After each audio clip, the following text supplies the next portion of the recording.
વયમ રાષ્ટ્રે જાગૃયામ શ્રી મુંબઈ વિદ્વત પરિષદ તથા ગુજરાત કુંવર બ્રાહ્મણ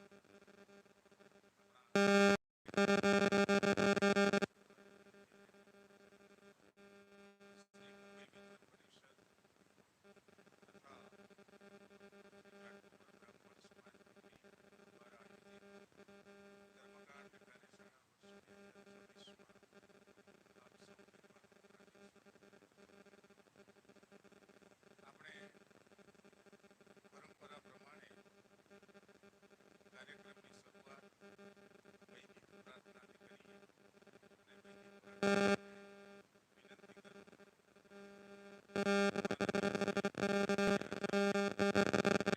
એવી વિનંતી કરું. પરમ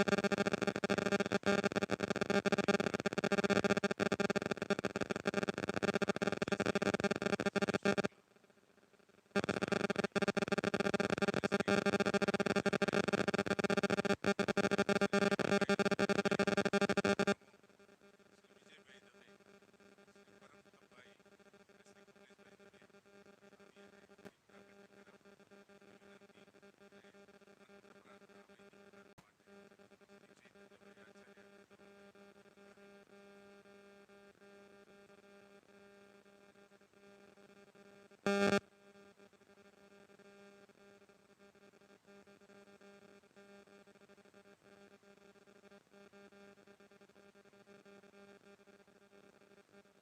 વિદ્યાભાઈ અને એવા જ વૈદિક પ્રમુખ શ્રી વિજયભાઈ દવે, શ્રી પરમતમભાઈ અને શ્રી કમલેશભાઈ દવે આવી અને દીપ પ્રાગટ્ય કરાવો એવી વિનંતી અને મંત્ર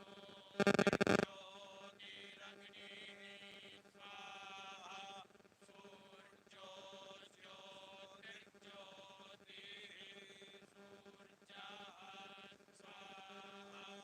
શ્રી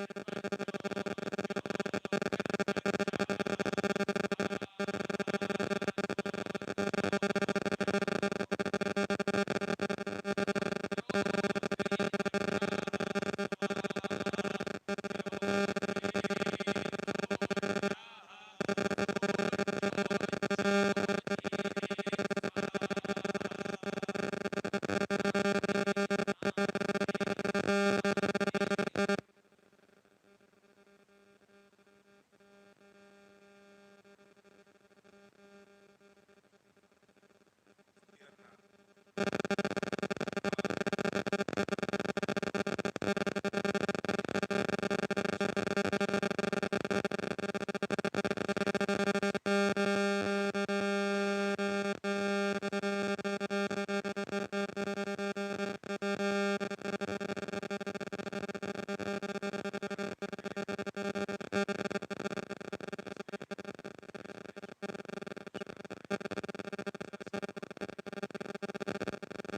બધા વર્ષોથી આપણી સાથે આપણા પારિવારિક સંબંધથી એટલે વિદવત પરિષદની સાથે હંમેશા જોડાયેલા છે અને જ્યારે જેને જે કંઈ પણ સલાહ સૂચન માર્ગદર્શન વગેરેની જરૂરિયાત હોય ત્યારે અચૂક અડધી રાત્રે પણ ફોન 24 કલાક ચાલુ હોય અને 2 વાગે ફોન કર્યો હોય તો પણ તમને જવાબ આપે. એ જ રીતે આપણી જ્યોતિષની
અને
પશુસ્તાંશ્ચકરે વાયવ્યા નારણ્યા ગ્રામ્યાશ્ચ જે તતભાદ્યગના સર્વહુતરે ચાહ સામાની જગનીરે છંદાઘુંસી જગનીરે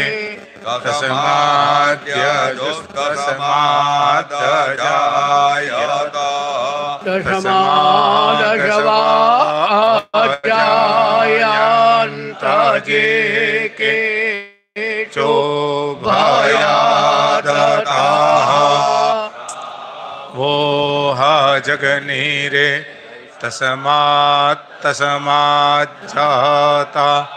अजावयाः जगनाम्बरे क्षिप्रौक्षान् पुरुखाञ्जातमग्रताः तेन देवा आयजन्त साध्य रेखयश्च जे जलपुरोखां व्यदधो कलिधाव्यकल्पयान्ना मुखान् किमस्यासि किं बाहु किमोरुपादा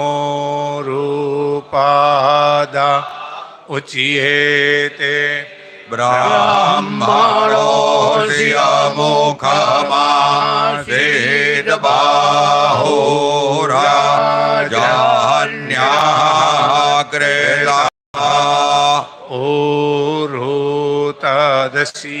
जदवैश्या पदव्याघ्शूद्रो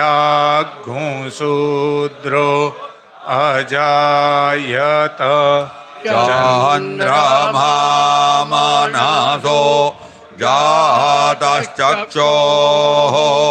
सूर्यो अजायत श्रोत्राद्वायुश्च प्राणश्च मुखा लग्निरजायत नाभ्या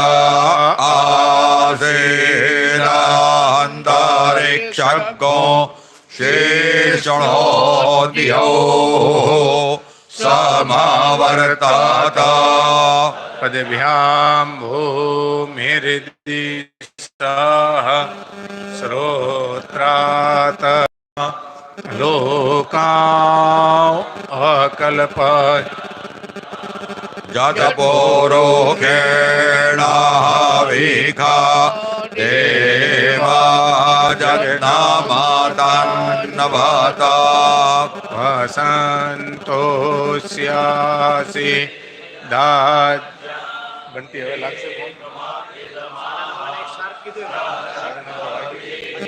सप्तासियासान्नपारेधायस्तरे सप्तासामिधाः क्रेताः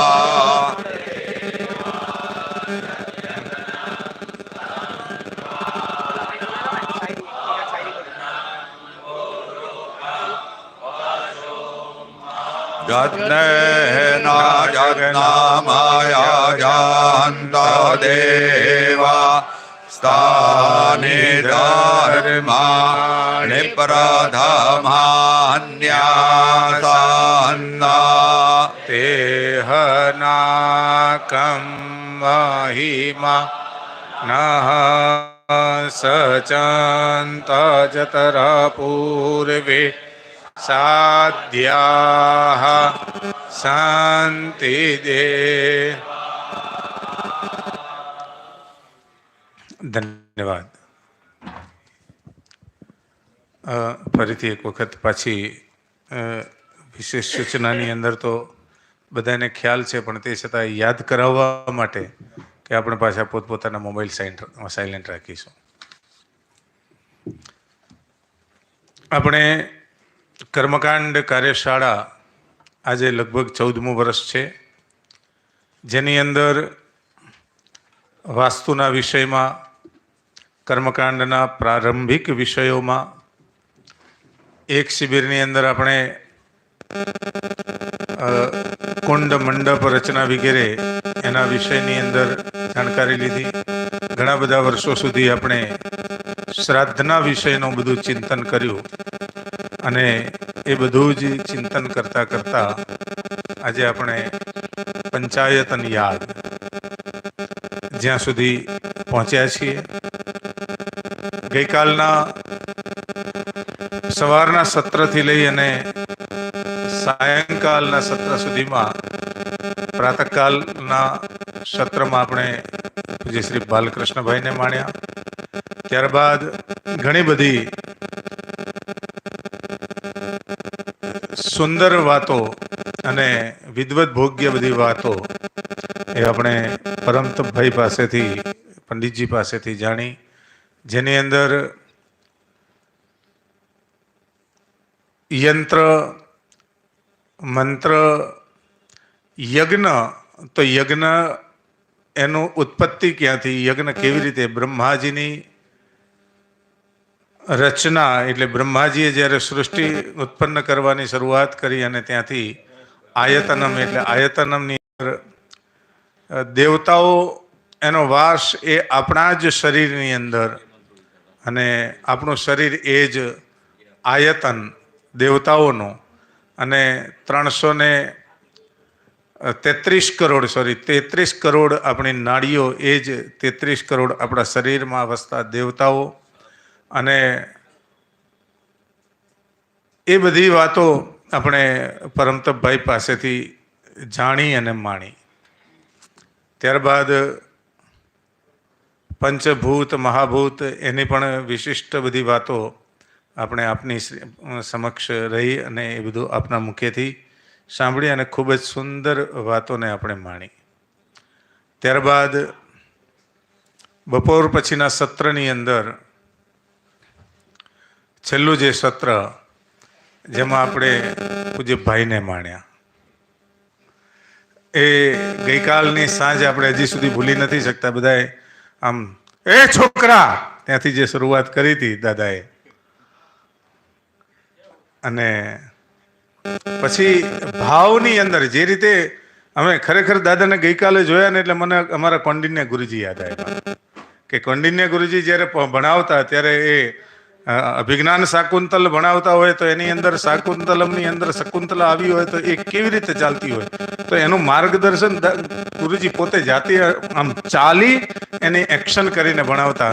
તો ગઈકાલે બધું પ્રેક્ટિકલ સાથે પેલા બાજોટ બીજા ગોઠવીને બધું સરસ રીતે બધી મધ્યવેદી છે તો એની કેવી રીતે તૈયારી હોય એ નાનામાં નાનું બાળક પણ સમજી શકે એવી સરળ પદ્ધતિની અંદર, સરળ શૈલીની અંદર, સુંદર શૈલીની અંદર આપશ્રીએ કારિકાઓને સાથે લઈને જે લક્ષ્મીશંકર દાદાએ જે આપી છે એ બધા પ્રતિષ્ઠા મૌક્તિકમ એના આધાર ઉપર શરૂઆત કરી કે કેટલી આહુતિ હોય તો કેવડો કુંડ હોય અને કેવડો મંડપ હોય. સરળ ભાષાની અંદર એમણે જે મંડપ હોય એ મંડપના 9 ભાગ, 9 આડી, જેમ વાસ્તુની આપણે ઓલી રેખાઓ કરીએ એમ 9 આડા ખાના અને 9 આડા ખાના, એમાં વચ્ચેનું જે મધ્યનું ખાનું આવે એ તમારી મધ્યવેદી. એ સરળ ભાષાની એ જ રીતે દાદાએ આપણને બધું ખૂબ સુંદર રીતે બતાવ્યું, શીખવાડ્યું. અને ત્યાંથી ચાલતા એક યજ્ઞની આખી શરૂઆતથી લઈ પંચાયતન યાગ, એની અંદર આપણા મગજની અંદર જે વાત હોય કે પંચાયતન યાગને ઘણી વખત આપણે પંચયાગ કહેતા હોઈએ, તો એ પંચયાગ જુદો છે અને પંચાયતન યાગ પણ જુદો છે. પંચયાગની અંદર તમે કોઈ પણ તમે જે ભગવાનને માનો છે, 5 દેવતાઓને જે તે ગામની અંદર ગ્રામ સમસ્ત કરતા હોય એમાં 5 દેવતાઓને લઈને કોઈ પણ તમે હનુમાનજીને લીધા ને માતાજીને લીધા ને એ પંચયાગ હોય એને પંચયાગ નામ આપી શકો. પણ પંચાયતની અંદર તો આપણા શાસ્ત્રકારોએ જે 5 દેવતાઓ કહ્યા છે, ગણેશજી, માતાજી, ભગવાન નારાયણ, વિષ્ણુ, સૂર્ય અને ભગવાન શિવ, આ 5 દેવતાઓ જ પંચાયતનના મુખ્ય દેવતાઓ હોઈ શકે. અને આ 5 દેવતાઓનું જ પંચાયતન યાગ, એની અંદર પંચાયતનની અંદર ભગવાન ગણેશજી પ્રધાન હોય ત્યારે કયા કયા દેવતાઓ કયા ખૂણામાં બેસે, શિવજી પ્રધાન હોય ત્યારે કયા દેવતાઓ કયા ખૂણામાં બેસે, માતાજી પ્રધાન હોય ત્યારે કયા દેવતાઓનું ક્યાં કે કયા ખૂણામાં સ્થાન હોય, સૂર્ય પ્રધાન હોય ત્યારે એ રીતે બધા જ દેવતાઓનું પ્રધાનત્વ, અને એ પ્રધાન જ્યારે આ પ્રધાન છે ત્યારે આ ખૂણાની અંદર આ દેવતાઓ બેસે છે. આ બધી જ વાતો સુંદર રીતે સમજાવી અને પછી એ દેવતાઓની પૂજાનો ક્રમ આવે ત્યારે એમાં યંત્રનું મહત્ત્વ હોય અને એ યંત્રની અંદર બધા અલગ અલગ યંત્રો, કયા યંત્રની અંદર શું શું આવે એ બધી જ વાતો સરળતાથી આપણને સમજાવી અને છેલ્લે પછી સમયનો અભાવ હતો એટલે આખો પિરિયડ પૂરો કરવામાં આપણે કીધું કે હવે ગુરુજી કાલે. આપની તો બધી તૈયારી પુષ્કળ એમ આગળ આપણને આમ થતું હતું, પણ મને ઘડિયાળ દેખાતી હતી. એટલા માટે આપણે ત્યાં વિરામ લીધો અને આજનું શુભ સત્ર શરૂ કર્યું. અને આ સત્ર જ્યારે શરૂ કર્યું છે ત્યારે આ સત્રનો પાયો જ્યાંથી આપણને મળ્યો, જેના સાથે ચર્ચાઓ હું અને આપણા ધનંજયભાઈ અમે બધા વિચાર કરતા હતા. અને પછી એની અંદર વલ્લભ સદનની અંદર પહેલી કર્મકાંડ કાર્યશાળા, જેનું આપણે સૌએ ત્યાં પ્રથમ પગથિયું, પ્રથમ ત્યાં પાષાણ રાખી ત્યાં મુહૂર્ત કરી અને પછી અત્યારે આ 14મી કર્મકાંડ કાર્યશાળા સુધી પહોંચ્યા છીએ. ત્યારે ધનંજયભાઈ એમના કાર્યની અંદર ખૂબ વ્યસ્ત હોવાના કારણે આપણી વચ્ચે અહીંયા આમ આપણે જેમ છીએ એ રીતે નથી, પણ એ જ રીતે ભલે પોતે માલસરમાં છે, પણ માલસરમાંથી પણ ધનંજયભાઈ આપણી સાથે અહીંયા છે. અને અત્યારે આ દૂરધ્વનિ દ્વારા, મોબાઈલ દ્વારા એ આપણી સાથે છે. અને આપણે વિનંતી કરીએ ધનંજયભાઈને કે આ કર્મકાંડ કાર્યશાળાની અંદર આપના તરફથી આપના વચનો અમને આપો એવી વિનંતી. પૂજ્ય શ્રી ધનંજયભાઈ.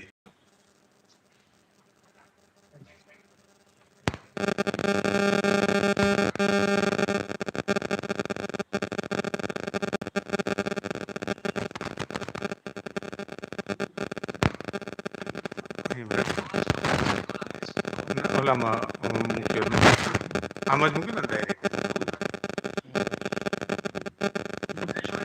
જી ને અવાજ ગુરુજી 1 મિનિટ ઓલું સેટ કરે છે. આપ બોલી શકો છો. આવે છે જી ધનંજયભાઈ. નમો બ્રહ્મણ્ય દેવાય ગૌ બ્રાહ્મણ હિતાય ચ જગત હિતાય કૃષ્ણાય ગોવિંદાય નમો નમઃ. બધા જ સમસ્ત ભૂદેવોના ચરણોમાં પ્રણામ. મંચસ્થ પૂજનીય શ્રી પરંતપભાઈ, પૂજનીય શ્રી કમલેશભાઈ ઉર્ફે પરશુરામભાઈ, બાલકૃષ્ણભાઈ, આદરણીય પ્રમુખ શ્રી, ઉપપ્રમુખો, તમારા સ્નેહી આદરણીય શ્રી મહેશભાઈ અને સમસ્ત વિદ્વાનો, આપ સૌના ચરણોમાં પ્રણામ. આ સમયે ઉપસ્થિત નથી રહી શકાય એની માટે આપ સૌ વિદ્વાનો ની ક્ષમા પ્રાર્થના. કારણ કે અનિવાર્ય સંજોગો એવા થયા કે જે કથા અમારે ચૈત્રમાં કરવાની હતી અથવા વૈશાખમાં કરવાની હતી એને પ્રિપોન્ડ કરવી પડી. એનું કારણ મેં આપણા પ્રમુખશ્રીને પણ મેં વાત કરેલી. એટલે આ સમયે શારીરિક ઉપસ્થિતિ નથી, પરંતુ ચૈતસિક ઉપસ્થિતિ હંમેશા ત્યાં છે જ. અને આપ સૌ આ રીતે દર વખતે કાર્યશાળામાં આપ સૌ જોડાતા રહો અને શાસ્ત્ર ચિંતન દ્વારા જે કઈ નવું નવનીત ઉત્પન્ન થાય એ આપણે આપણા કાર્યની અંદર પણ જોડતા જઈએ, કાર્યશાળામાં પણ જોડાઈએ અને પછી જયારે કર્મ કરીએ ત્યારે કર્મની અંદર પણ એ જ પ્રકારનું કર્મ કરાવીએ એવી આપ સૌને વિનંતી છે. ફરી એકવાર ત્યાં વિદ્યમાન બધા જ વડીલો, વિદ્વાનો, બધાના નામ બધા મને બરાબર ધ્યાનમાં નથી આવતા, પરંતુ જે આ કમલેશભાઈ, હેમાંશભાઈ વગેરે બધા દેખાઈ રહ્યા છે એ સૌને પણ, બાલકૃષ્ણભાઈ અને આપ સૌ વિદ્વાનો, શ્યામભાઈ જેઓ ખાસ અહીંયા એના માટે થઈને પધાર્યા, અજયભાઈ વગેરે વિદ્વાનો, પરશુરામભાઈ વગેરે સૌને પ્રણામ કરું છું. અને નથી આવી શક્યો એની માટે આપ સૌ ક્ષમા કરશો એવી ઉદારતા બતાવશો એવી આપને વિનંતી છે.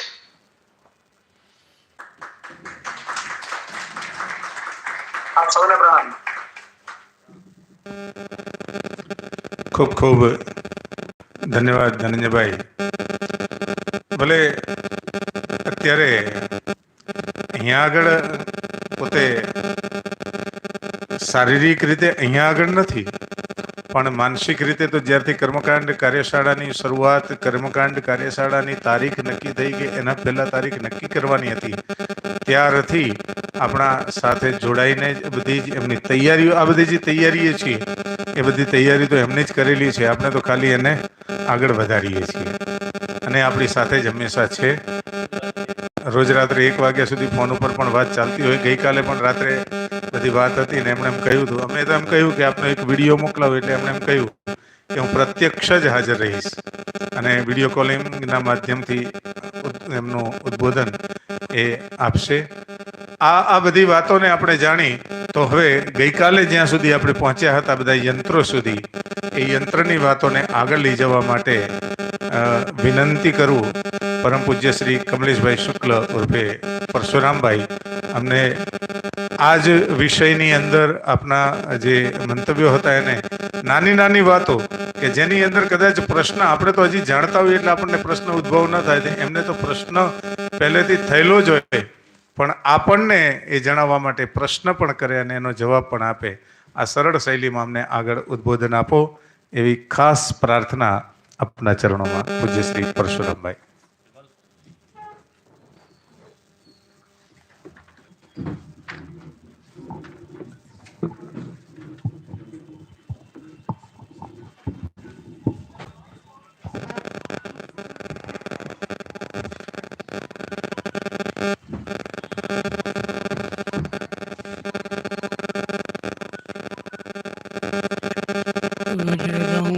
शान्तिनयनं कालकण्ठमलिन्दं सहस्रकरमप्युग्रं वन्दे शम्भुं. श्री सिद्धनाथाय गुरुवर्याय મંચસ્થ મહાનુભાવોના ચરણમાં નમસ્કાર કરી કાર્યશાળામાં પધારેલા તમામ જિજ્ઞાસુઓના ચરણમાં ફરી અને નમસ્કાર કરું છું. ત્યાં ફરી અને નમસ્કાર કરું છું એટલા જ માટે હમણાં ધનંજયભાઈએ કહ્યું, બહુ સરસ કહ્યું. કાર્યશાળા કરીએ છીએ, પણ કાર્યશાળા કર્યા પછી આપણા વર્તમાન કર્મકાંડની અંદર કંઈક સુધારો આવે, કંઈક નાવીન્ય આવે, અને જે ખોટું નાવીન્ય છો, જે કલુષિત કરવા વાળું છો, એનું દમન થાય. અને જે મહાનુભાવોના આપણે બોલાવો છો એમના દ્વારા જે કંઈ મેળવ્યું છે એ સાચું છે, અને આપણી જે જૂની પરંપરા હતી એને જાગૃત કરવા માટે એ રીતે કંઈક કરવામાં આવે તો આ કાર્યશાળાનો હેતુ સાર્થક થાય, મળ્યાનો હેતુ સાર્થક થાય. કાલે ઘણું બધું એના વિશે કહેવાઈ ગયું. છેક સુધી આપણા પંચાયતન યાગની અંદર યંત્ર વગેરે સુધી પહોંચી ગયા. હવે વાત રહી બાકી હતી અને એ ઉત્તર તંત્રની બાકી હતી. હવે ફરીથી આપણા એક સામાન્યતઃ ઉડતી નજર એના ઉપર ફરીથી મારી દઈએ, પછી ઉત્તર તંત્ર બાજુ જઈએ. આપણે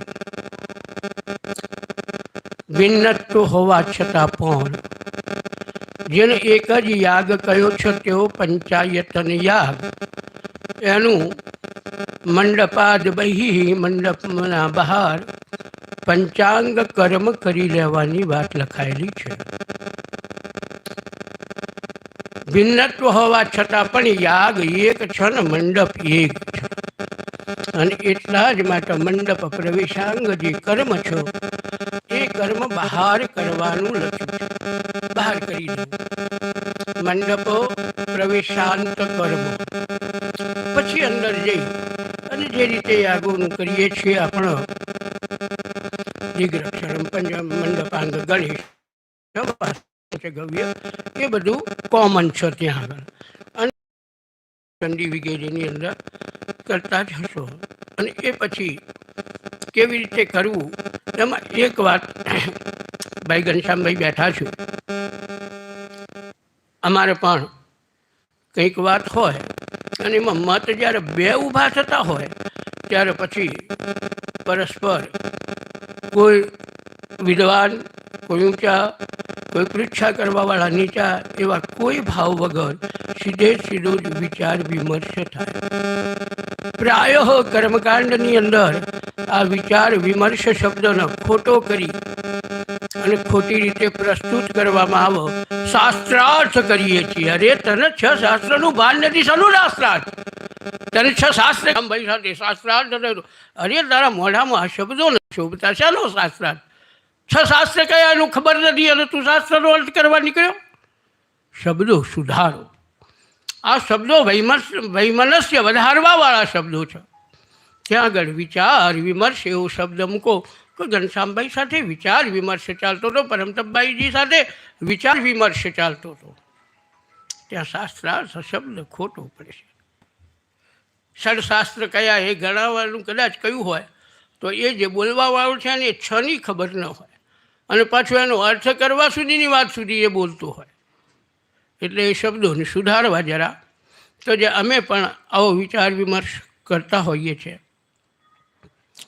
પ્રાયઃ મોટા ભાગે ગુરુજનો પાસેથી સાંભળેલું અને અહીંયા પ્રતિષ્ઠા મૌક્તિકની અંદર સ્પષ્ટ લક્ષ્મીશંકર દાદાજીએ પ્રતિપાદન કર્યું છે એવો ગ્રહમખ જે છે એને પ્રકૃતિ કહી છે. ગ્રહમખ સુધીનું જે કર્મ છે એ પ્રકૃતિ છે.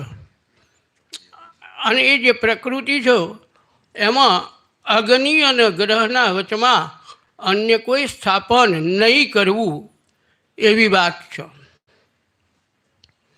અગ્નિ સ્થાપન થયું પછી સીધું જ ગ્રહ સ્થાપન. આવું એમને પણ લખ્યું છે, સ્પષ્ટ લખ્યું છે અને એને પ્રકૃતિ સમજીને જ લખ્યું છે. અહીંયા આગળ એને એ લખનાર છું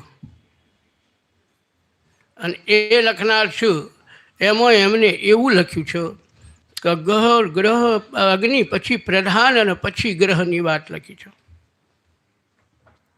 અને વિશેષ આ વિષય ઉપર એવું પણ ખરું કે મહારુદ્રાદિ યજ્ઞ હોય તો અગ્નિ પછી ગ્રહ લેવા અને પછી મહારુદ્ર વગેરે ન લેવા, આવી પણ વાતો મળું છું. અત્યારે આપણે એ જ પંચાયતન યાગ લક્ષ્મીશંકર દાદાજીએ જે લખ્યો છે એને જ ફોલો થવાનું છે. આગળની લખેલી એમની વાતોને લઈ અને અહીં આગળ કોઈ વિવાદ થાય, અસમંજસ ઊભું થાય, દ્વિધા ઉત્પન્ન થાય એવા કોઈ વાક્યોને ઉમેરવા નહીં.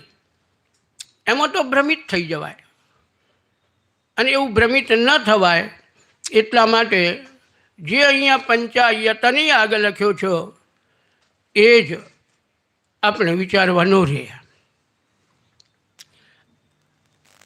છેક સુધી આવતા આવતા આવતા આપણા યંત્ર સુધી ને યંત્રમાં ભૂપૂર અને ભૂપૂરમાં 1 અને 3 અને બંધ દ્વાર અને ખુલ્લા દ્વાર વિશે ત્યારે વાત થઈ ત્યારે પરમતપભાઈને કહ્યું કે આપ એના ઉપર પ્રકાશ કરો કે ભૂપૂર 1 કેમ ને ભૂપૂર 3 કેમ, દ્વાર બંધ કેમ અને દ્વાર ખુલ્લા કેમ. અને એ બહુ વિશદ રીતે પરમતપભાઈજીએ સમજાવ્યું. ત્યાં સુધી તો આપણે ક્લિયર છીએ અને ફરી અત્યારે એકવાર કહ્યું કે ત્યાં સુધીમાં ક્લિયર ન હોય અને કોઈને હજુ પણ રાતે જઈને વિચાર આવ્યો હોય કે સારું આટલું બધું સાંભળ્યું પણ અમને આ તો ના મળ્યું અને આ રહી ગયું, તો એ પૂછવા માટે 5 મિનિટ આપણે આપવામાં આવે છે. 5 મિનિટ પછી આપણે આગળ જઈએ. હા ના, એ વિષય પરમતપભાઈનો વિશેષ છે, તંત્રનો, અને ઘનશ્યામભાઈનો વિશેષ છે. અને કાલે એમને એ સમજાવ્યું હતું અને એ બહુ મહત્વની વસ્તુ છે, કારણ કે જ્યારે તમે યંત્રને એની અંદર સમાવિષ્ટ કરો છો અને યંત્ર આપો છો, તો સમજો ચારે જગ્યાએ ભૂપૂરની અંદર એક જ રેખાની વાત કરી છે, પણ ભૂપૂર ત્રયાન્વિતમ લખ્યું છે 5મા એકમાં. ત્યારે આપણને પ્રશ્ન થવો જોઈએ કે કેમ અહીં 3? અને એવી રેખાઓ કરવાથી શું બદલાઈ જાય છે? અને ઘણી જગ્યાએ દ્વાર બંધ છું, ઘણી જગ્યાએ દ્વાર ખુલ્લા છું. શું કહેવાની વાત આવે છે? અહીંયા નહીં, પણ ઘણા યંત્રોમાં દ્વાર બંધ પણ આપતા. આ જે વાત છે એ મારી વાત જો હું કહું ને તો અનધિકારી ચેષ્ટા લાગે. યંત્ર સાથે કોઈ પણ વસ્તુ બોલતા પહેલા એ દીક્ષિત હોવું બહુ જરૂરી છે. અને દીક્ષિત હોય એ જ આના ઉપર પ્રકાશ પાડી શકો. દીક્ષિત ન હોય એના આના માટે એક પણ શબ્દ બોલવો એ યોગ્ય નથી. ઠીક, ગમે એમ બકવા કરવા બેઠા હોય તો બરોબર છે, બોલી જઈએ, પણ એવું ન હોવું જોઈએ. જે વિષયના જે જ્ઞાતા હોય એ લોકો જ બોલવું, અને એ સારો પ્રકાશ પાડી શકે, સારો ન્યાય આપી શકે. એટલે પરમતાપભાઈને કહું કે કાલે આપે જે કીધું હતું એ ફરીથી કહો, અને એ ફરીથી કહી જાય પછી એ જ્યારે ફરીથી કહી રહી પછી આપણું સૌભાગ્ય એ છે તો બંને દીક્ષિતો ઉપસ્થિત છે. પણ કેમ પરમતાપભાઈને પહેલા કહેવાનું, તો કાલે જે કીધેલું હતું એ કંઈક છાંટ તમારામાં પડી છે, થોડી પણ, એકાદ શબ્દ પણ, તો એના ઉપર પ્રોક્ષણ થશે. અને એમાં વિશેષ કરવા માટે હું જેમને મોટા ભાઈ જ કહું છું, આ ઘનશ્યામભાઈ એ પછી કહેશે, કારણ કે કાલે જેને સાંભળ્યા છે એ વિષય ઉપર એનું ફરીથી સાંભળી લઈએ, પછી ઘનશ્યામભાઈને કહીએ.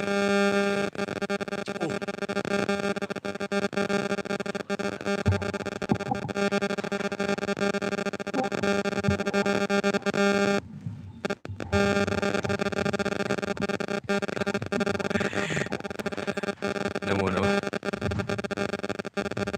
આમ તો કાલે બહુ સુંદર વાતો કરી, તમારું ઇન્ટરેક્શન બહુ સારું હતું, બધાને ખૂબ મજા આવી. એમાં કમલેશભાઈનું જે સેશન હતું એ ખૂબ લાઈવ હતું. લાઈવ એટલા માટે હતું કે એ પોતે પ્રશ્ન કરતા આપણા મનમાં હતા, પણ આપણને પ્રશ્ન રજૂઆત કેવી રીતે કરવી ખબર નથી. ઘણી વખત મનમાં ઘણી મૂંઝવણ હોય, પણ આપણી મૂંઝવણને, આપણી વ્યથાને કેવી રીતે રજૂ કરવી. ડૉક્ટર આગળ જઈએ ને પછી આપણને ખબર હોય પેટમાં દુખે, શું દુખે, ડૉક્ટર બધું પૂછી લે, પણ ડૉક્ટર જ કહે તમને આ થાય છે, બરોબર. એવી રીતે એમને ઉપચાર પણ કર્યો અને નિદાન પણ કાલે કર્યું, અને બધાએ ખૂબ આનંદથી બધા માણ્યું. છેક સુધી વાતાવરણ એવું લાવી રહ્યું કે કદાચ એમને 1 કલાક હજી વધારે લીધો હોત તો મને એવું નથી લાગતું કોઈને આમ ઉઠવાની તાલાવલી હતી, એટલો રસ જામી ગયો હતો, એટલું સુંદર વાતાવરણ સર્જાઈ ગયું હતું. તંત્રનો વિભાગ ચાલુ થયો એમાં, એટલે હમણાં થોડા દિવસ, 2-3 દિવસ પહેલાં જ એમને ત્યાં વિષ્ણુ યાગમાં આવો પાત્રા સદાન ઉપર અમારી ચર્ચા થઈ હતી. રાત્રે મોડાથી વિષ્ણુ યાગ ચાલતો હતો ત્યારે ત્રિપદી કઈ રીતે મૂકવીને, એટલે અમારા બેને સારી ચર્ચાઓ થયેલી એ વિશે.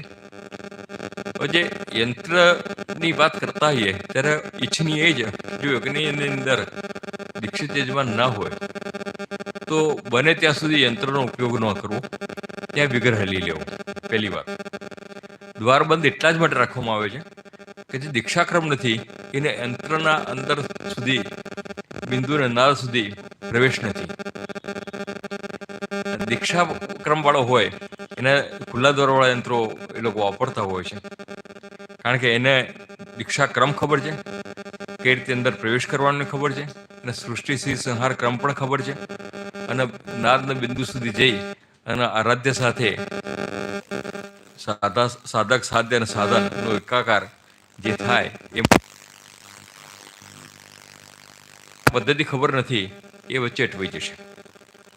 એટલે મારો કાલે સમજાવવાનો આ જ પ્રયાસ હતો. ભૂપૂરત્રયમ લગભગ બધા યંત્રોમાં ભૂપૂરત્રયમ જ છે, કોઈક જગ્યાએ એક છે, પણ ભૂપૂરત્રયમ એટલે ત્યાં આગળ 2 વસ્તુ, 3 દેહની કલ્પના છે અને 3 એવો ભાવ ત્યાં આગળ વ્યક્ત થાય છે. યંત્રની આપણે શ્રીયંત્રની ચર્ચા કરશું એટલે થોડો વિશેષ પ્રકાશ આપણે પાડશું જ, પણ અત્યાર સુધી સારાંશ આટલો હતો. હવે એ ઉપર વિશેષ પ્રકાશ પૂજ્ય શ્રી ઘનશ્યામભાઈ આગળ વધશે એવી હું પ્રાર્થના કરું.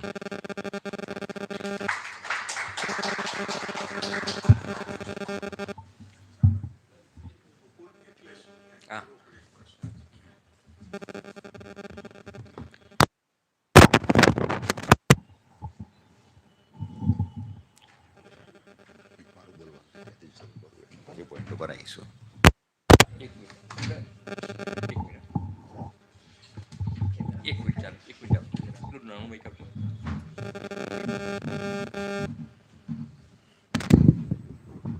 હવે આપણે આના પછી બીજું સેશન જે છે એ તંત્ર ઉપર જ છે. એટલે તંત્રને પણ આપણા શાસ્ત્રકારોએ બહુ જ બીજ છે, અંકુર છે. વેદાંકુરો તંત્ર વિજયસે સાક્ષાત એવું કહેલું છે. જ્યારે વેદો તિરોધાન થઈ છે પ્રલય કાળે તો ક્યાં રહેશે? કારણ તંત્રના પિતા તો સ્વયંભૂ છે, અપૌરુષેય છે.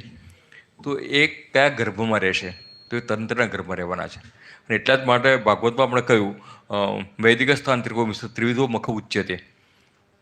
યજ્ઞની સફળતા માટે તંત્ર અને વેદ મંત્ર એ બંનેનો સમન્વયાત્મક જે ઉપયોગ થાય તો યજ્ઞની જે સુંદરતા હોય, એની જે અસરકારકતા હોય એ બહુ સુંદર રીતે પ્રાપ્ત થાય. એટલે હવે આ તંત્ર યંત્ર પર આવી ગયા છે. એટલે આપણે શરૂઆત એ રીતે જ કરીએ કે પછી વચ્ચે અટકીને વિષય બદલવું ના પડે. એટલે તંત્રની શરૂઆત પૂજ્ય શ્રી ઘનશ્યામભાઈથી શરૂઆત થશે અને એ સેશન સત્ર રીતે આપણે આગળ વધારશું. એટલે એના ભાગરૂપે જ આવી જશે. આ જે આપણા પ્રશ્ન છે એના ભાગરૂપે જ એમાં જોઈન્ટ થઈ જશે.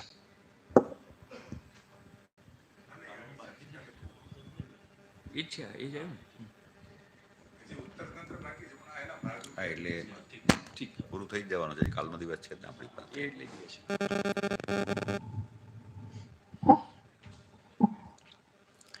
પુનંતુ મામ બ્રાહ્મણ પાદ પાંસવ. મિત્રો, પહેલા હું ક્ષમા યાચના કરી લઉં કે વચ્ચે ઘણા વર્ષો, લગભગ 2-3 વર્ષ તો કોવિડના લીધે આપણે નહીં મળ્યા. 1-2 વર્ષ ઓનલાઈન મળાયું, પણ પછી 2 વર્ષ થોડીક સ્વાસ્થ્યના પ્રોબ્લેમને લઈ અને આવી શકાયું નથી. આ વખતે પણ ટ્રાવેલિંગ કરવાની ઈચ્છા ઘણી ઓછી હતી, પણ કોન્સ્ટન્ટ હેમરિંગ હરવર્ધનભાઈનું ચાલુ જ દિવસના 2-3 ફોન. ગુરુજી બુકિંગ થયું કે ટિકિટ મોકલાવું? મેં કીધું ભાઈ હું ચોક્કસ આવી જઈશ, ચિંતા નહીં કરશો. આ વખતે આવું જ છે. તો તમારા બધાનો જે પ્રેમ છે એ ખેંચી લાવે છે.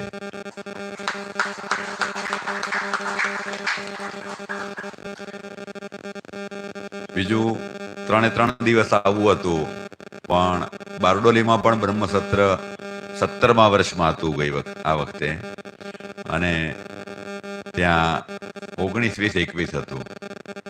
પછી મેં કીધું 2 દિવસ આપીને હું બોમ્બે જવું. તો મને કે ગુરુજી 3 દિવસ આપીને 2 દિવસ બોમ્બે રાખો ને. કારણ કે એનું બીજું કારણ એક હતું કે ત્યાં મુખ્ય વિષય એક ગીતાનો રાખ્યો હતો અને એક યજ્ઞ ઉપર રાખ્યો હતો.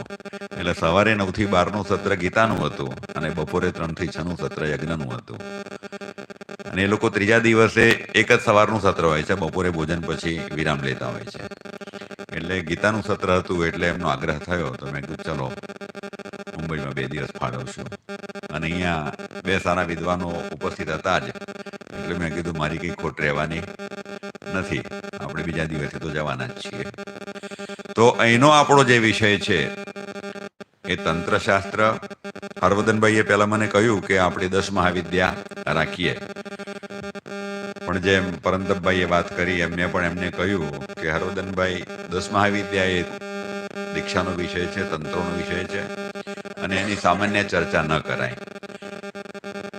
બીજા શાસ્ત્રીય પ્રશ્નો તો ઉપસ્થિત થાય જ, પણ શું થાય કે કેટલાક અહીંયા આવીને પૂછે કે ફલાણી મહાવિદ્યાનો મંત્ર શું, એનાથી શું ફળ પ્રાપ્ત થાય, આ તે. તો એનાથી પછી શું છે કે જાહેરમાં જે ન કરવા જેવા અકરણીય પ્રયોગો પણ થવાની શરૂઆત થઈ જાય. અને અત્યારે તો થઈ ગયેલી જ છે. ઘણા લોકો આવા પ્રયોગો કરતા હોય છે. હા, એટલે મેં કહ્યું કે તંત્રશાસ્ત્ર શું છે એ બધાને ખબર પડે, એટલા માટે તંત્રની ચર્ચા રાખીએ આપણે. તો ગઈકાલે ચર્ચા તો થઈ છે જ. પંચાયતન યજ્ઞની ઉત્પત્તિ, સહયજ્ઞ, પ્રજા સૃષ્ટવા, ત્યાંથી શરૂઆત કરી અને જે વાત છે, કારણ કે ગઈકાલે અમે શું થાય કે આજે વાત કરવાની હતી એટલે રાત્રે અમે ચર્ચા તો કરી જ લીધી કે શું ચર્ચાયું છે, કેવી રીતનું છે, અને આજે એનું પાછું પુનરાવર્તન પણ થઈ જાય. એટલે મેં કીધું એનું જે મૂળ તત્વ છે એ કાલે ચર્ચાયું જ છે. છતાં વિષય ઉપર આવતા પહેલા પૂર્વ ભૂમિકા હું જે લઈને આવ્યો છું લગભગ તેમાં કંઈ ફરક નહીં પડે, પણ એ લઈ લઈએ તો થોડાક ટાઈમમાં એ પણ બધાનું રિવાઇઝ થઈ જાય. તો મૂળ જે આપણું કર્મકાંડ છે,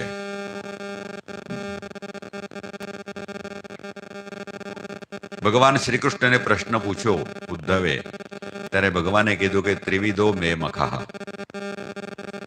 વૈદિક તાંત્રિક મિશ્ર ચ. હવે આપને બધાને એક ભલામણ કરી દઉં, મોટા ભાગના તો ભાગવત કથા કરવા વાળા છે અહીંયા, કારણ કે ભાગવત સંગોષ્ઠીમાં પણ બધા આવતા હતા. તો શ્રીમદ ભાગવતના 11મા સ્કંદનો 27મો અધ્યાય આ ટોટલી કર્મકાંડ અને તંત્રનું માર્ગદર્શન આપે છે.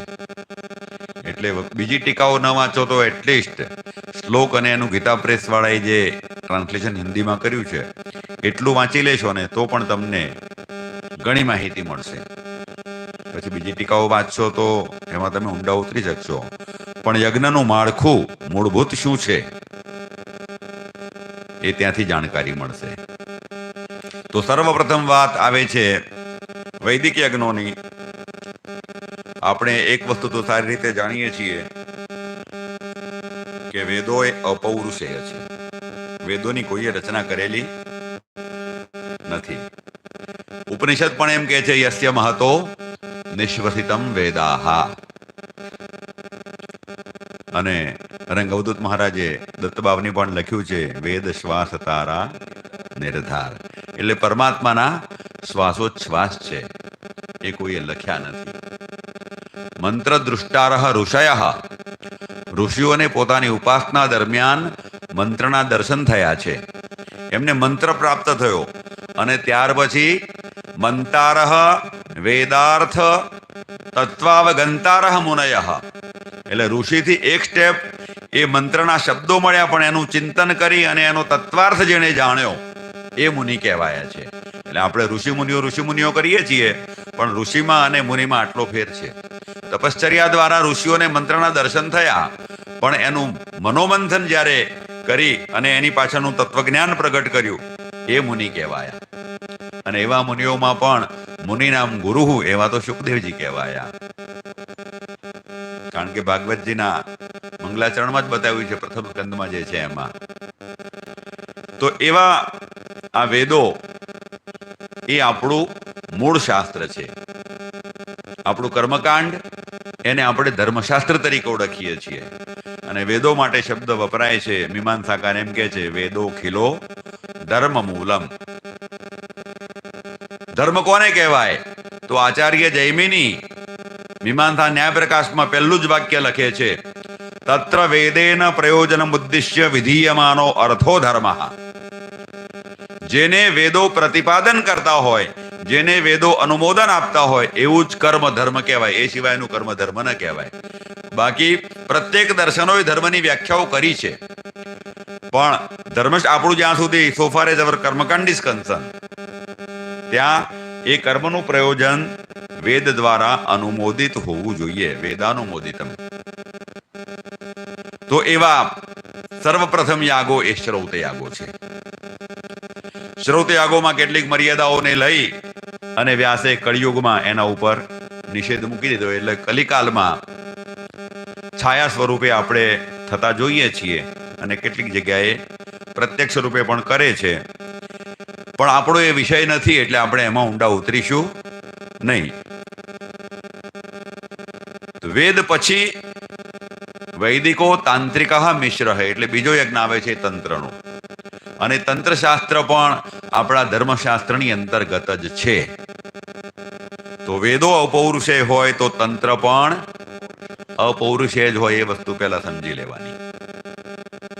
વેદને માટે નિગમ શબ્દ વપરાય છે, તો તંત્રને માટે આગમ શબ્દ વપરાય છે. આ પૂર્વક ગમલરુ ગતૌ ધાતુ ઉપરથી આગમ શબ્દ બન્યો છે. આગમ એટલે આવવું. તો ક્યાંથી આવ્યું? તો અહીંયા લખે છે આગતમ શિવવક્રાબ્જાદ ગતમ ચ ગિરિજાશ્રુતૌ મતં ચ વાસુદેવેન તસ્માત આગમ ઉચ્યતે. આગતમ શિવવક્ત્રાબ્જાદ, શિવજીના મુખ કમળમાંથી આવ્યું, ભગવાન શિવના મુખ કમળમાંથી આવ્યું. ગતમ ચ ગિરિજા શ્રુતૌ, અને માં પાર્વતીના કાનમાં પ્રવેશ્યું. એટલે આપણે જાણીએ છીએ ને તંત્ર એટલે શિવ અને પાર્વતીનો સંવાદ છે. તો ભગવાન પણ એ સ્વયં શિવ છે અને એમના મુખમાંથી નીકળ્યું એટલે અપૌરુષેય જ કહેવાય. આગતમ શિવક્રાબ્જાત. અને પાછું લખે છે મતમ ચ વાસુદેવે ન, ભગવાન વાસુદેવ એટલે શ્રી કૃષ્ણે એના ઉપર સ્ટેમ્પ માર્યો છે. અહીંયાથી એનો માર્કો એમણે લગાવી દીધો છે. તસ્માત આગમ ઉચ્યતે, અને એમણે સિક્કો માર્યો છે. એનું પ્રમાણ મેં તમને જે ભાગવતના એકાદશ સ્કંદનો 27 અધ્યાય કહ્યો એમાં લખ્યું છે નિઃસૃતમ તે મુખાંબોજાત. આ ખાલી એક જ ચરણ લખીને લાવ્યો છું. શ્રીમદ ભાગવત 11મો સ્કંદ 27મો અધ્યાય શ્લોક 3. હા, 3જો શ્લોક છે. નિઃસૃતમ તે મુખાંબોજાત. કારણ કે ઉદ્ધવ પ્રશ્ન પૂછે છે એમાં છે નિઃસૃતમ તે મુખાંબોજાત, તમારા મુખ કમળમાંથી જ નીકળ્યું છે એવું ભગવાન કૃષ્ણને પૂછે છે. અને પછી ભગવાન કૃષ્ણ કહે છે કે વૈદિકો તાંત્રિકો મિશ્ર ત્રિવિધો મે મખ સ્મૃત, એવા શબ્દો એના છે. તો 11મા અધ્યાય સ્કંદમાં 27મો અધ્યાય અને 3જો શ્લોક એ લખી લેજો. એને અનુમોદન આપે છે. અને કદાચ કોઈની પાસે ભાગવતજીની PDF હશે તો એમાં કાઢવો જોઈએ, આપણે શ્લોક જોઈ લઈશું.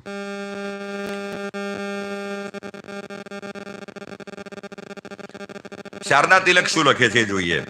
સારમ વક્ષ્યામિ તંત્રાણામ શારદા તિલકમ શુભમ ધર્માર્થ કામ મોક્ષાણામ પ્રાપ્તે પરમકારકમ. આપણે એવું વાંચીએ છીએ, સાંભળીએ છીએ અને સંકલ્પ કરીએ ત્યારે બોલીએ પણ છીએ કે ધર્મ અર્થ કામ મોક્ષ ચતુર્વિધ પુરુષાર્થ સિદ્ધિ અર્થમ, અથવા તો ધર્માદિ ચતુર્વિધ પુરુષાર્થ સિદ્ધયે. તો અહીંયા લખે છે ધર્માર્થ કામ મોક્ષાણામ પ્રાપ્તે પરમકારકમ, પરમકારણમ કે પરમકારકમ, જે બંને યોગ્ય છે. તો આ 4 પુરુષાર્થની સિદ્ધિમાં જે પરમ ઉપકારક છે એવું તંત્રશાસ્ત્ર છે. અને ત્યાર પછી ત્રીજી વાત જે આવી એ મિશ્ર, તો એમાં આપણું સ્માર્ત કર્મકાંડ આવી જાય છે. કારણ કે એમાં વેદ પણ છે અને તંત્ર પણ છે. મૂળ વસ્તુ આવું થવાનું સામાન્ય કારણ, ચર્ચાઓ તો બધી ઘણી લાંબી છે, પણ સામાન્ય રીતે એવું કહી શકાય કે શ્રૌત યાગો એ અતિ કઠિન. એમાં ક્ષણે ક્ષણે એવું લખ્યું હોય કે અહીંયા બેઠા છે, એને ઊભા થઈને વેદી પાસે જવું છે તો 2 ડગલા આમ ચાલવાના, 3જો ડગલું આમ ચાલવાનું, પછી અડધા ડગલાએ વેદી પાસે પહોંચવું, આવું લખ્યું હોય. અને એમાં તમે અડધા ડગલાની જગ્યાએ જો 1.25 ડગલું ચાલે તો મંડપની બહાર આવીને પ્રાયશ્ચિત કરવું પડે પાછું. એટલે ક્ષણે ક્ષણે દોષ થાય તો તાત્કાલિક પ્રાયશ્ચિત કરવા આવા વિધાનો શ્રુતમાં બતાવેલા છે. એટલે વ્યાસ તો પહેલેથી જ જાણતા હતા કે ભાઈ આપણા કલયુગમાં બ્રાહ્મણોની હાલત કેવી થશે, એમની સ્મૃતિ ઘટતી જશે, એટલા માટે તો વેદોના 4 ભાગ કરવા પડ્યા એમણે. નહીતર પહેલા તો એક એવ વેદ આસિત, તો 4 વેદોમાં વિભાજન શું કામ કર્યું? તો ભાઈ શ્રૌતની અંદર જેણે જે બોલવાનું છે, બ્રહ્માજીએ જે બોલવાનું છે એના માટે જે વેદ બનાવ્યો અથર્વેદ થયો, અધ્વર્યુએ જે મંત્રો ભણવાના છે એ યજુર્વેદ થયો, હોતાએ જે મંત્રો ભણવાના છે તે ઋગ્વેદ થયો, અને ઉદ્ગાતાએ જે મંત્ર ભણવાના છે એ સામવેદ. તો આ 4 મુખ્ય બ્રાહ્મણો, અને એ 4ના માટે જેમ સ્ક્રિપ્ટમાં ડાયલોગ્સ લખાય તો જેને જે ડાયલોગ્સ બોલવાનો એ સ્ક્રિપ્ટ એને આપી દેવાય, તો એ જ સ્ક્રિપ્ટનું નામ જે તે સંહિતા એવું પડ્યું. પછી તો સંહિતાના પણ શાખાઓ થઈ. એ બધું સાહિત્ય આપણે અત્યારે જરૂર નથી એની ચર્ચાનું, પણ એ વૈદિક યાગો, શ્રૌત યાગો અતિ કઠિન હોવાથી તંત્રશાસ્ત્રની ઉત્પત્તિ એવું કહી શકાય કે એના નિયમોમાં થોડીક સરળતા લાવ્યું, પણ પાછો સમય જતા તંત્રશાસ્ત્ર પણ કઠિન લાગવા માંડ્યું. એટલે સ્માર્ત આવ્યું. એમાં આપણે તંત્ર વિના તો ચાલી શકતા જ નથી. એટલે તંત્ર તો આપણા સ્માર્તમાં આપણે વમિતિ દેહનું મુદ્રય અમૃતિ કૃત્ય બોલીએ છીએ, તો એ પાછું શું આવ્યું? તંત્ર આવ્યું. મૂલમ અષ્ટવારમ પ્રજપેત, તો એ શું આવ્યું? એટલે તંત્ર વિના કર્મકાંડ 1 ડગલું પણ ચાલી શકે નહીં. એટલે તંત્રનો આપણે ખાલી સહારો લીધો, ટોટલી તંત્રમાંથી થોડાક બહાર નીકળ્યા, કારણ કે કઠિન હતું. અને કઠિન એટલા માટે રહ્યું કે જેમ શ્રૌત ગુરુ પરંપરાથી ભણવા પડે એમ તંત્ર પણ દીક્ષાક્રમથી આખું ભણવું પડે. પણ અત્યારે અનફોર્ચ્યુનેટલી શ્લોક 3 બોલો. નિસૃતમ તે મુખાંભોજાત.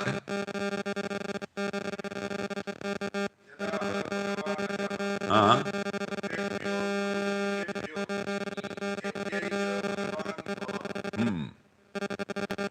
હવે એનું હિન્દી વાંચો એટલે બધા સાંભળી લે. નથી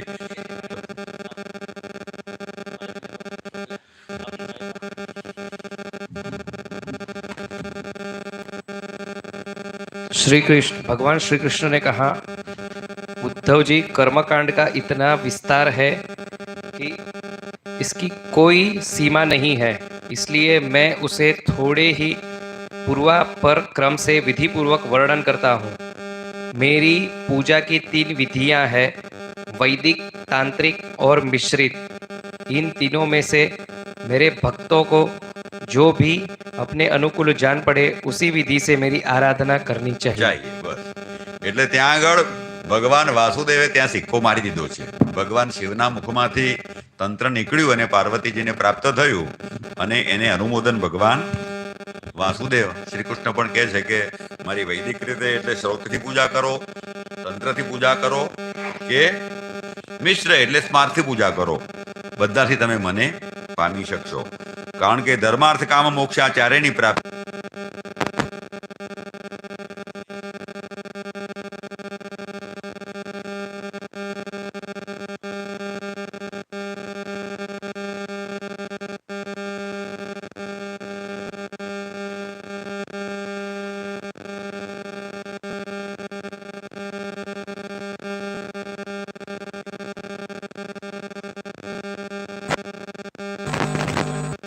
સેવનમ, પંચદેવતાનું સેવન કરવું પંચાયતનનું એ છે. પછી ભક્તિ વૃક્ષાંકુર પરમ કર્મ વૃક્ષ નિકુંતનમ.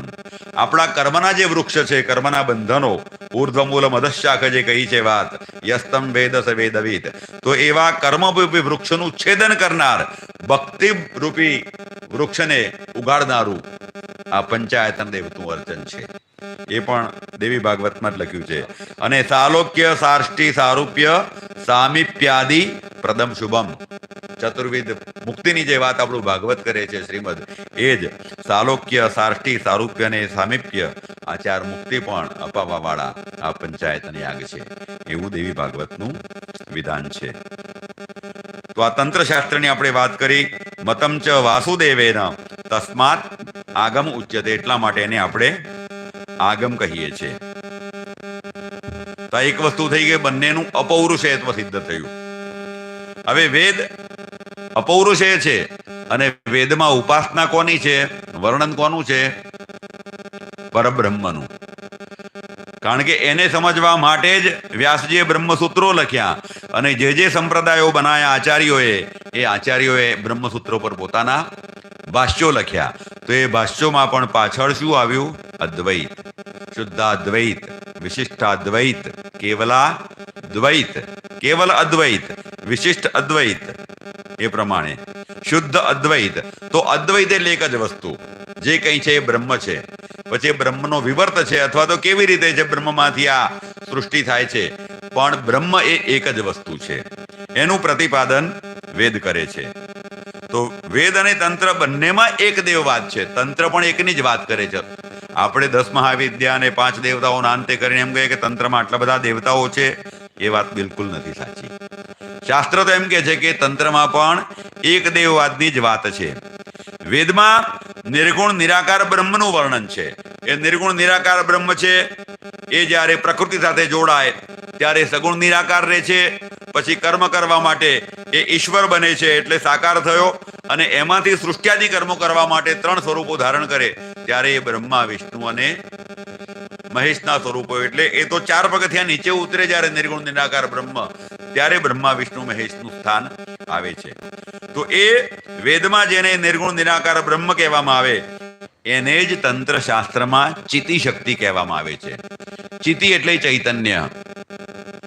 આપણે ચંડીપાઠના 5મા અધ્યાયમાં ચિતિરૂપેણ યાકૃત્નમ એતદ વ્યાપ્ય સ્થિતા જગત, ચિતિરૂપેણ, જે ચિતિ એટલે ચૈતન્ય સ્વરૂપે આખા જગતમાં વ્યાપીને રહે છે. અને એ જ વસ્તુ વેદોમાં ઈશાવાસ્તે વિદમ સર્વમ યત્કિંચ જગત્યાન જગત. અને શ્રીમદ ભાગવત આત્મા વા સંવિદમ યત્કિંચ જગત્યાન જગત. તો આ બધાનું ઐક્ય એ સાબિત થાય છે કે જે ચિત્તી શક્તિની વાત કરી છે એ જ. અને બીજા શબ્દોમાં કેવું હોય તો એક બે સારા વિદ્વાનો પાસેથી મને એવો પણ શબ્દ સાંભળવા મળ્યો કે ઘનશ્યામભાઈ, અમે એને શાક્ત બ્રહ્મ પણ કહીએ છીએ. આપણે જેમ નિર્ગુણ નિરાકાર બ્રહ્મ વેદોમાં કહીએ છીએ એમ આ તંત્રની ઉપાસનામાં એને જ શાક્ત બ્રહ્મ કહેવામાં આવે છે. કાલે આપણે સવારની ચર્ચામાં આપણે બીજી રીતે આપણે જેવી સુંદર રચવા તો મને નથી ભાવતી, પણ કાલે આપણો કીટાદિ બ્રહ્મ પર્યંતમ પ્રાણી પ્રત્સુ સમીશું છે ચેતના દર્શિત આપી ઈશ્વર શક્તિ ઈશ્વર સંહિતા, ત્યાં આપણે શરૂઆત કરી હતી. જ્યાં પંચાયત નાગમાં પ્રવેશ કરતા હતા અને સર્વ સૃષ્ટિની આપણે વાત કરી એના પહેલાં પાંચે ભૂતોની અંદર જે ચૈતન્ય રૂપે વસેલું છે, પૃથ્વીમાં હોય, આકાશમાં હોય, વાયુમાં હોય કે જળમાં હોય, એ જે સમગ્ર પ્રાણીઓનું જીવનમાં જે ચેતના રૂપે વસેલું છે એ જ મવિવાંશો જીવલો કે જીવભૂત સનાતન, એ જ પરબ્રહ્મ જ્યારે સાકાર થાય એની વાત પૂજ્ય શ્રી અત્યારે કરી, જે આપણે કાલે વાત કરી હતી ત્યાંથી અટક્યા હતા આપણે. પછી વિષય થોડો બદલાઈ ગયો હતો. કીટાદિ બ્રહ્મ પર્યંત પ્રાણી પત્સુ સમીશું છે ચેતના દર્શિત આપી ઈશ્વર સંહિતા, ત્યાંથી આપણે વાત કાલ કરેલી.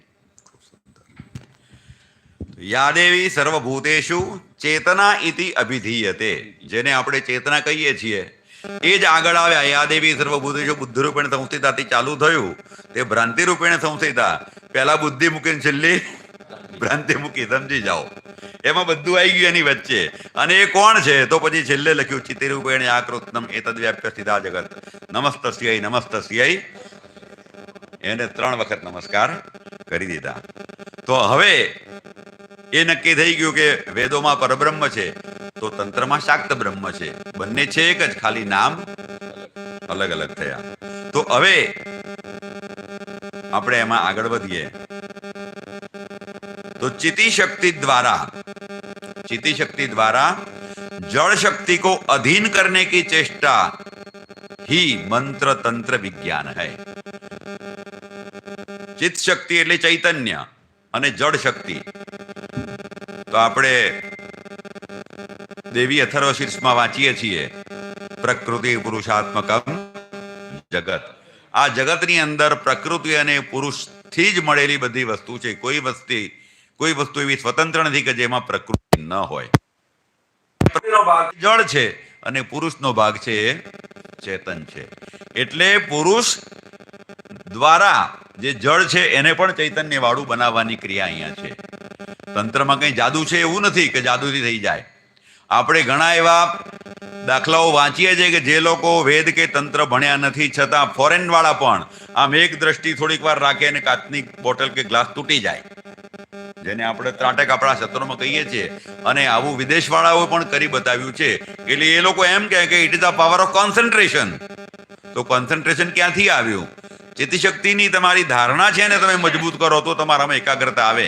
અને એકાગ્રતા છે એ જ એક વસ્તુ છે. તમે ભલે વાઘ કે સિંહ કે ચિત્તો જંગલમાં જતા હો, એ હિંસક પ્રાણી છે, પણ એની સામે જો આંખમાં આંખ મિલાવીને ઉભા રહો ને 2 મિનિટ, એ ભાગી જશે, તમારે નહીં ભાગવું પડે. એટલી તાકાત દ્રષ્ટિમાં છે. એટલે એ દ્રષ્ટિ દ્વારા એમ કે છે કે ચિત્તિ શક્તિ દ્વારા જડ શક્તિને અધીન કરવા માટેની જે વિધિ છે એને જ મંત્ર તંત્ર કહેવામાં આવે છે. તો આ પ્રકૃતિની 3 શક્તિઓ બતાવેલી છે. ભગવાનને પ્રકૃતિ પાસેથી કામ લેવું હોય ને એટલે પ્રકૃતિની 3 શક્તિઓને વશ કરવી પડે. અને 3 શક્તિઓને વશ કરવા માટે જ એ પરમાત્માએ 3 સ્વરૂપ લીધા છે. અને એ જ 3 સ્વરૂપો લીધા એ શ્રીમદ ભાગવતના પ્રથમ સ્કંદના પ્રથમ અધ્યાયના 22મા શ્લોકમાં સત્વમ રજસ્તમ ઇતિ પ્રકૃતેર ગુણાસ્તૈર યુક્તઃ પરઃ પુરુષ એક ઇહાસ્ય ધત્તે. તો પ્રકૃતિના જે 3 ગુણો છે, સત્વ રજ અને તમ, એ 3 ગુણો સાથે જે જોડાય છે 3 પુરુષ, એ એક જ છે વસ્તુતઃ. અને એમાં વિષ્ણુના ઉપાસકોનું જ પરમ શ્રેય છે. જે શ્રેય ઈચ્છતા હોય એને ઉપાસના વિષ્ણુની કરવી, કારણ કે શ્રીમદ ભાગવત એ વિષ્ણુને ઉદ્દેશીને લખાયેલું છે.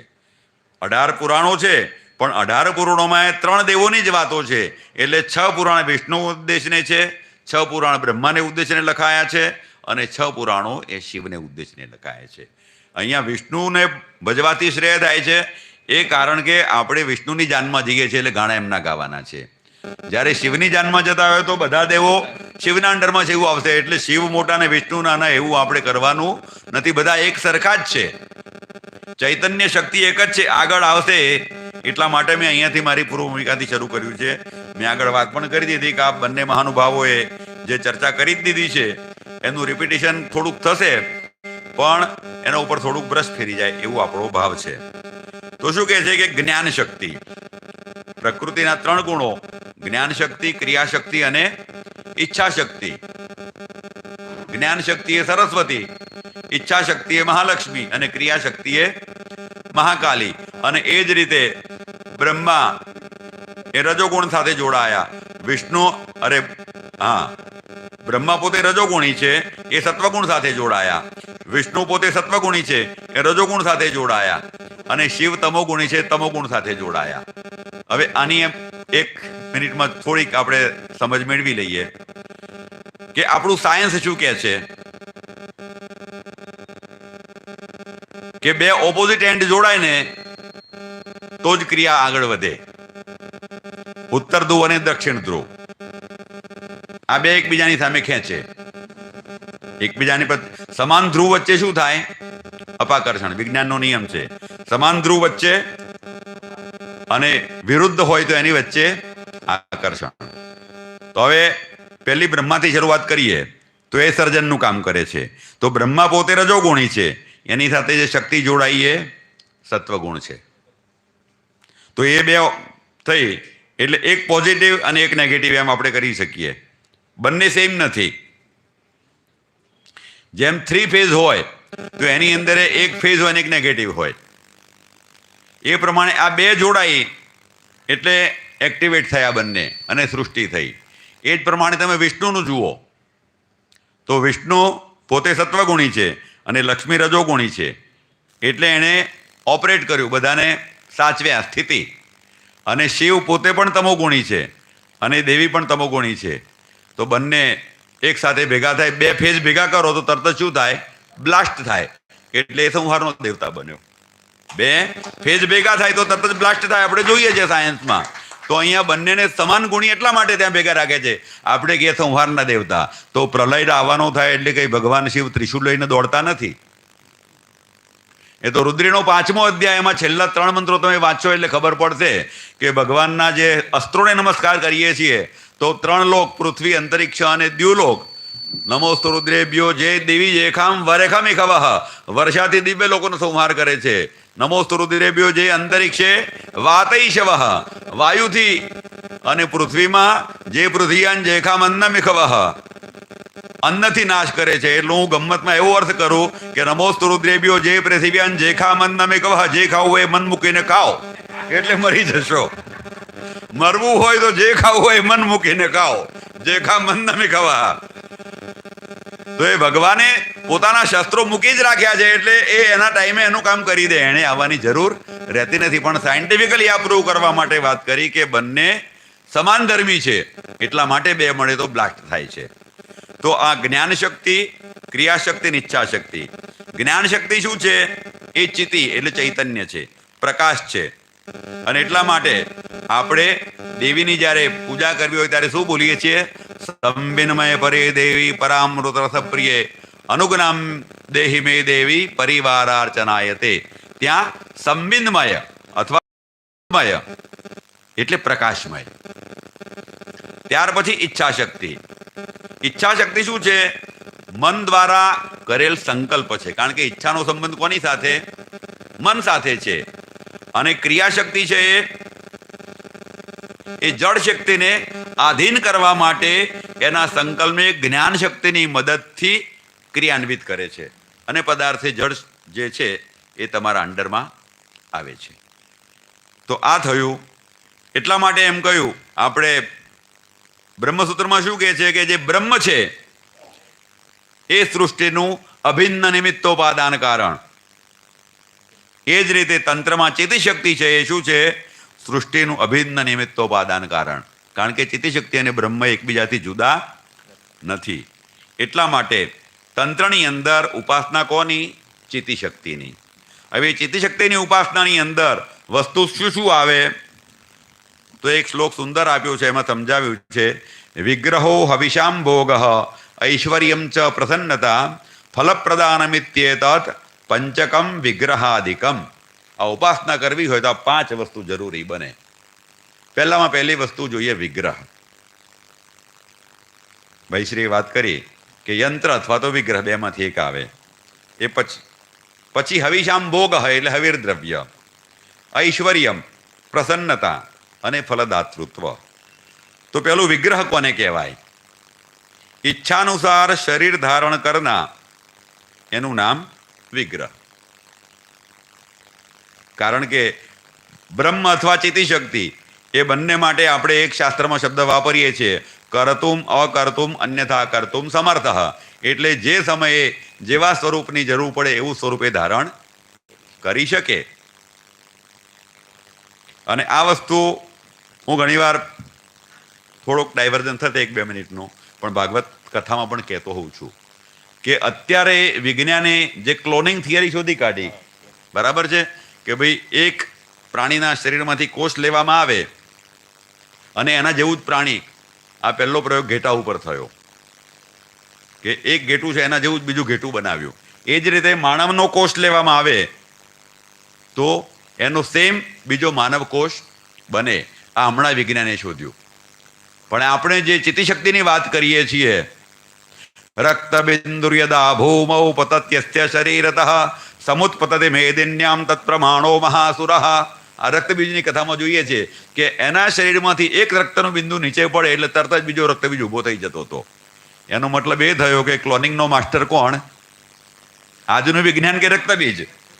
બધા દૈત્યો માટે નથી કહ્યું. એનો મતલબ એ થયો કે આ એક સ્પેસિફિક વિદ્યા છે જે રક્તબીજે સિદ્ધ કરેલી છે. પણ રક્તબીજની પણ મર્યાદા છે કે એના રક્તના બિંદુમાંથી માત્ર ને માત્ર રક્તબીજ જ ઉત્પન્ન થાય છે. પછી મહિષાસુર ઉત્પન્ન થતો નથી કે એના રક્તમાંથી શુંભ નિશુંભ ઉત્પન્ન થતા નથી. પણ ક્લોનિંગની એક જ બ્રાન્ચ આની પાસે છે, રક્તબીજ પાસે. પણ ભગવાન કૃષ્ણ પાસે તો ક્લોનિંગની બધી જ શાખાઓની માસ્ટરી. ગાય પણ એ, ગોવાળીઓ પણ એ, વાછરડું પણ એ, અને ગોપી પણ એ. દશમ સ્કંદ વાંચો તમે, 3 અધ્યાયો બતાવ્યા. જ્યારે બ્રહ્માએ હરણ કરીને ગોવાળીઓને બ્રહ્મલોકમાં લઈ ગયા ત્યારે અહીંયા કોઈને ખબર નથી પડી કે આ નથી. ગાયો એની એ જ છે, ગોવાળીઓ એના એ જ છે, બાળકો પણ એના એ જ છે, વાછરડા પણ એના એ જ છે. એટલે માત્ર કૃષ્ણ એ પોતે જ અનેક કૃષ્ણ થાય છે એવું નથી. એ જેવું ઈચ્છે એવું સ્વરૂપ ધારણ કરી શકે છે. એટલે આ ચિત્તિશક્તિ અને પરબ્રહ્મ એ બંને જ્યારે જેવી જરૂર પડે તેવું સ્વરૂપ ધારણ કરી શકે. એટલે ઉપાસકને જે સ્વરૂપની જરૂર હોય, તમારો જે સાધક છે એને જે ઈષ્ટ સ્વરૂપ હોય એવું ભાગવતમાં એમ કે છે કે ભાઈ ભગવાન સ્વરૂપ શું કામ લે છે, અવતાર શું કામ લે છે. આ મેં પૂજ્યપાદ રામભદ્રાચાર્યજીની પાસેથી વાત સાંભળેલી. એમણે કહેલું કે ભાઈ ભગવાન અવતાર શું કામ લે છે? ભગવાન તો પૂર્ણ કામ છે, એની તો કોઈ ઈચ્છા નથી, તો પછી શું કામ? તો કે છે નિજેચ્છયા. હવે નિજેચ્છયામાં જ આવે કે જો પૂર્ણ કામ હોય તો નિજ એટલે પોતાની ઈચ્છા. જો પોતે પૂર્ણ હોય એને કશું જ જોઈતું ના હોય તો પછી શું કામ ઈચ્છા થાય એને? તો રામભદ્રાચાર્યએ સમાસ એવી રીતે કરી બતાવ્યો વિગ્રહ કે નિજાનામ ઈચ્છા નિજેચ્છા, નિજાહ ભક્તાહ, નિજાનામ ઈચ્છા નિજેચ્છા છે. અહીંયા નિજસ્ય ઈચ્છા નથી. એટલે પોતાના જે છે ભક્તો એમના માટે રૂપ ધારણ કરે છે, એમના માટે અવતાર લે છે. એટલે કે છે ને કે ભાઈ ભગવાન કહે છે કે હું તો ભક્તો સાથે રમવા આવું છું, નહીતર ત્યાં બેઠે બેઠે કંસનું હાર્ટફેલ કરી શક્યા હોત.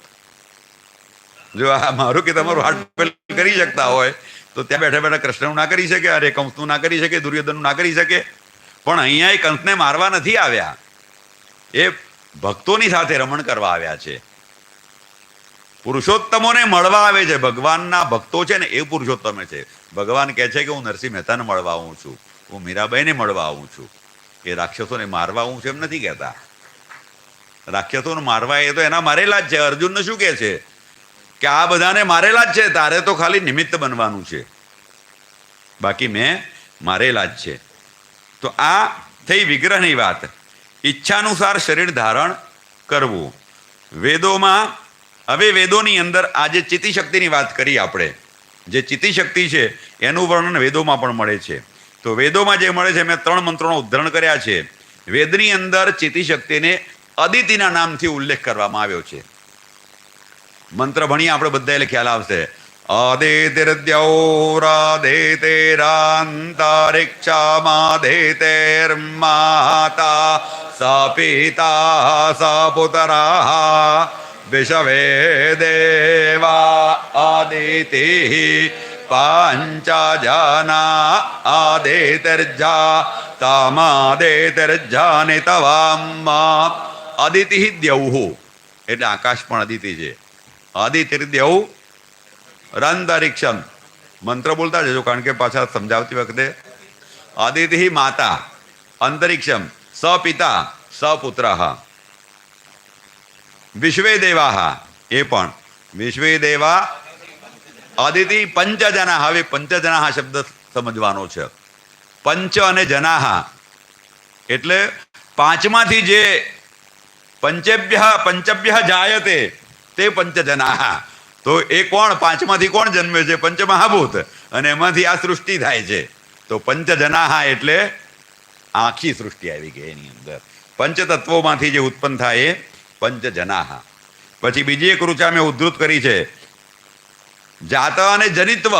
જન્મે છે એ પણ, અને જનિત્વ એટલે જેનામાં પ્રગટ થવાની શક્તિ છે એ પણ અદિતિમાં આવી જાય. અને જે જનિષ્યમાણ છે, ભવિષ્યમાં જે પ્રાદુર્ભાવ પામવાનું છે એ પણ. એટલે આદિત્યદેવ મંત્રમાં એ બતાવ્યું. પછી બીજો મંત્ર છે તદેવાગ્નિસ્તદાદિત્યસ્તદવાયુસ્તદુ ચંદ્રમા. બરાબર? સબ્રહ્મતા આપહ એટલે તે જ અગ્નિ છે, તે જ વાયુ છે, તે જ ચંદ્રમા છે, તે જ પ્રજાપતિ છે, તે જ આપ છે, એનાથી બીજું કશું છે નહીં. અને ત્રીજો મંત્ર છે એખોહ દેવાઃ પ્રદિશોનો સર્વાઃ હજાતાઃ સ ઉગર્ભે અંતાઃ સ એવ જાતાઃ સજનિખ્યમાણઃ પ્રત્યંજનાસ્તિષ્ઠતે સર્વતો. સ એવ જાતઃ પ્રાગટ્ય પણ એનું જ થાય છે, અને સ એવ જનિષ્યમાણઃ ભવિષ્યમાં પણ પ્રગટ એ જ થવાનું છે. તો આ જે વિગ્રહમાં આવ્યું, તો આ ચિત્તિશક્તિ જ વિવિધ રૂપે પ્રગટ થાય છે. એને તમે નિર્ગુણ નિરાકાર બ્રહ્મ કહો કે ચિત્તિશક્તિ કહો. તો આ એનો વિગ્રહની વાત કરી કે પોતાને ઈચ્છા પ્રમાણે સ્વરૂપ એ ધારણ કરે, પણ મૂળ શક્તિ તો એક જ છે આ વેદોમાં. હવે હવિષામ ભોગ, તો હવિષ્યુ તો યજ્ઞમાં જે આહુતિ દ્વારા પ્રદાન કરવામાં આવે એને હવિષ કહે. તો એ હવીરનો ભોગ કોણ કરે છે? આ જે વિગ્રહ સ્વરૂપે આવે છે તે. આપણે જે દેવને બોલાવીએ એ જ દેવનો ઉદ્દેશ છે આહુતિ આપવાના કે બીજા કોઈને? આપણે જેને જમવા માટે નોતરું આપીએ તો એને જ જમવા બેસાડીએ કે પાડોશીને બેસાડીએ?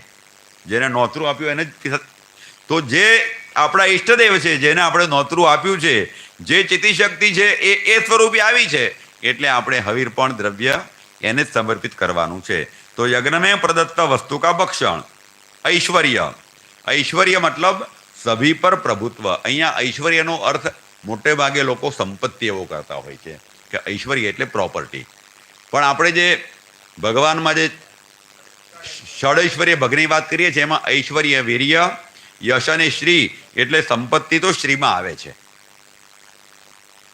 બરાબર ને?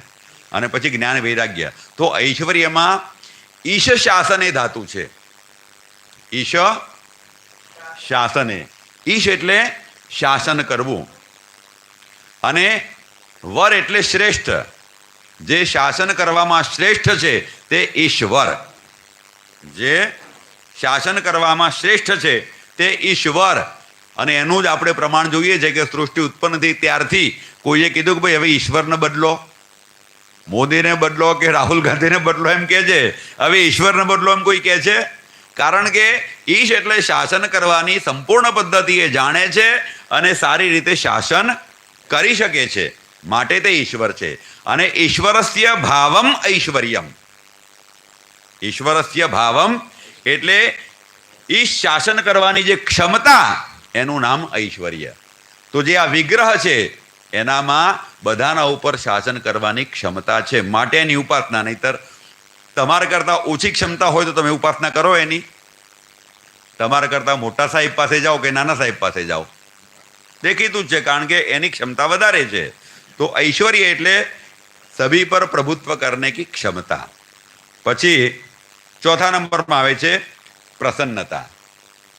જે વિગ્રહ છે એ કેટલું પરમ કૃપાળુ છે, એ પણ કે તમે જે અર્પણ કરો એનાથી પ્રસન્ન થઈ જાય છે. એને એમ નથી કે ભાઈ વિષ્ણુ કે હું વૈકુંઠમાંથી આવું છું તો મારે તો આવી 5 સ્ટારની ડીશ જોઈએ, એવું નથી. એને પણ તમે પાયસ અર્પણ કરો એટલે તરત જ રાજી. માતાજીને પણ તમે એક કમળનું ફૂલ અર્પણ કરી દો એટલે રાજી. તો પ્રસન્નતા, સમર્પિત જે વસ્તુ છે એમાંથી જ તૃપ્ત, એ બીજી અપેક્ષા ન રાખે તમારે. ત્યાં જ એનું દેવત્વ છે. મોટાની મોટાઈ ક્યાં છે? ભગવાન ગીતામાં કહ્યું જ છે ને કે ભાઈ હા પુષ્પમ પત્રમ ફલમ તોયમ યો મે ભક્ત્યા પ્રયચ્છતિ. તમે કેવા ભાવથી આપો છો એ. અને ત્રીજું પાંચમું ફલ પ્રદાનમ. તૃપ્ત થાય એટલે ફલ પ્રદાન કરવાનો જ છે. તો વિગ્રહ, હવિર્ભોગ, હવિર્ભોગ એનામાં પછી ઐશ્વર્ય, હવિર્ભોગથી પ્રસન્ન થાય, અને પ્રસન્ન થયા પછી બરાબર છે. તો હવે હવિર્ભોગની જ્યારે વાત આવે છે એના દ્વારા એ પ્રસન્ન થાય છે. એટલે આ બાબતની ચર્ચા મારે નરહરી કાકા જોડે થયેલી, અને એમણે કહેલું કે ઘનશ્યામ, યજ્ઞમાં 3 વસ્તુ ખૂબ અગત્યની છે જેને અત્યારના સમયમાં ખૂબ ગૌણ બનાવવામાં આવી છે. એમણે કીધું ડેકોરેશન નહીં કરો તો ચાલશે, અબીલ ગુલાલ નહીં હોય તો ચાલશે, ફૂલ નહીં હોય તો ચાલશે, ચોખા નહીં હોય તો ચાલશે, પગે લાગીને બોલજો, પણ નૈવેદ્ય પ્રચુર માત્રામાં જોઈશે, આહુતિ પ્રચુર માત્રામાં જોઈશે, અને દેવતાઓને છેલ્લે બલિદાન આપો છો એ પ્રચુર માત્રામાં જોઈશે. અહીંયા આમ કરીને આહુતિ 2 દાણ આપશો તો નહીં ચાલે. તમે જમવા બેઠા હોય ત્યારે ધરાઈ ગયા હોય તો ના 1 ગુલાબ જબ્બુ તો ખવાઈ જશે. અને ભગવાનને ઘી આપવું હોય ત્યારે સર્વો આમ ટપકવું પડે એમ પાડીએ છીએ આપણે. એમાં દેવની પ્રસન્નતા થતી નથી, કારણ આહુતિ પ્રમાણે આપણે દ્રવ્યત્યાગ સંકલ્પ કરીએ છીએ. એટલે દ્રવ્યત્યાગ સંકલ્પમાં બોલ્યા છીએ એ પ્રમાણે આહુતિ પણ આપવી પડે, નહીતર ચીટિંગ થાય. અને ચીટિંગનું ફળ ચીટિંગમાં જ આવે. પછી એમ કહો કે મેં આટલી બધી વિધિ કરી પણ રિઝલ્ટ નથી મળ્યું, તો એ ન જ મળે. એટલે જ્યાં જે વસ્તુની જરૂર છે, ઘણા પાછા શું કે ખબર છે, ભગવાન તો ભાવના ભૂખ્યા છે. એટલે એ લોકો કર્મ અને ભક્તિને ભેગી કરે. જો તમારે ભક્તિ જ કરો તો યજ્ઞની જરૂર જ નથી ને ભાઈ, ભજન કરો ને. ભગવાન તો ભાવનો ભૂખ્યો છે, કશું નથી માગતો. પણ તમે જ્યારે આટલું બધું લઈને બેઠા કે હું આટલું કરવા માંગુ છું, એટલે કર્મની અંદર તો મંત્ર, કર્મ અને પદાર્થ એટલે દ્રવ્ય, આ ત્રણે જેટલી માત્રામાં રાખ્યું છે એટલી માત્રામાં જોઈએ જ. તમે એમ કહો કે મારે 100 બ્રાહ્મણ જમાડવા છે, અને પછી એમ કહો કે બ્રાહ્મણો તો ભાવના ભૂખ્યા છે, હું પ્રસાદ આપી દઈશ તો એ ચાલશે, ના ચાલે તો 100 બ્રાહ્મણને તમારે પંગત પાડીને 100 પતરાડી પીરસવી જ પડે, તો બ્રાહ્મણો તમારા ઉપર રાજી થાય. તો ફલપ્રદાનમ એટલે ફલદાતૃત્વ. હવે આપણે એમ કહીએ કે ઈચ્છા શક્તિ દ્વારા સંકલ્પ કરકે, આ 3 શક્તિઓ આવીને, તો ઈચ્છા શક્તિ દ્વારા संकल्प करके, ज्ञान शक्ति द्वारा क्रिया शक्ति को क्रियान्वित करके, चित्त शक्ति उपास्य इष्ट देवता का विग्रह की प्रसन्नता द्वारा जड़ शक्ति को अधीन करना ही तंत्र है. आ तंत्र की डेफिनेशन.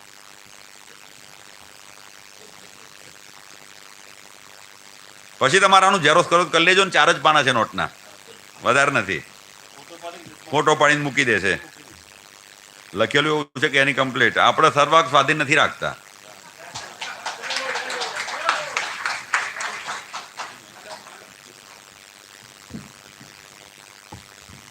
વિમર્શની અંદર કોઈ પણ પ્રશ્ન આવે છે ને, અને એ પ્રશ્નના જવાબ કદાચ તમને લોકોને એમ થતું હશે કે હરવર્ધનભાઈ મૂકી દે છે. આ બધા ગુરુજનોના એટલા ઉપકારો છે કે રાત્રે 2 વાગ્યા સુધી એ પ્રશ્નોની ચર્ચા અમે એમની પાસે કરીએ છીએ. પરશુરામભાઈ હોય, પરંતભાઈ હોય કે ઘનશ્યામ કાકા હોય, અમે ધનંજયભાઈ 2 વાગ્યા સુધી એમની સાથે કોઈ પણ પ્રશ્નની ચર્ચાઓ કરીએ, રાત્રે 2 વાગ્યા સુધી. અને પછી બીજા દિવસે તમને લોકોને તૈયાર પીરસીએ છીએ. એવા ઉપકારો છે આ ગુરુજનોના. આ બ્રહ્મ સમાજ અને આ વિદ્વત પરિષદ તમારા લોકોનો હંમેશા ઋણી રહ્યો છે ને રહેશે.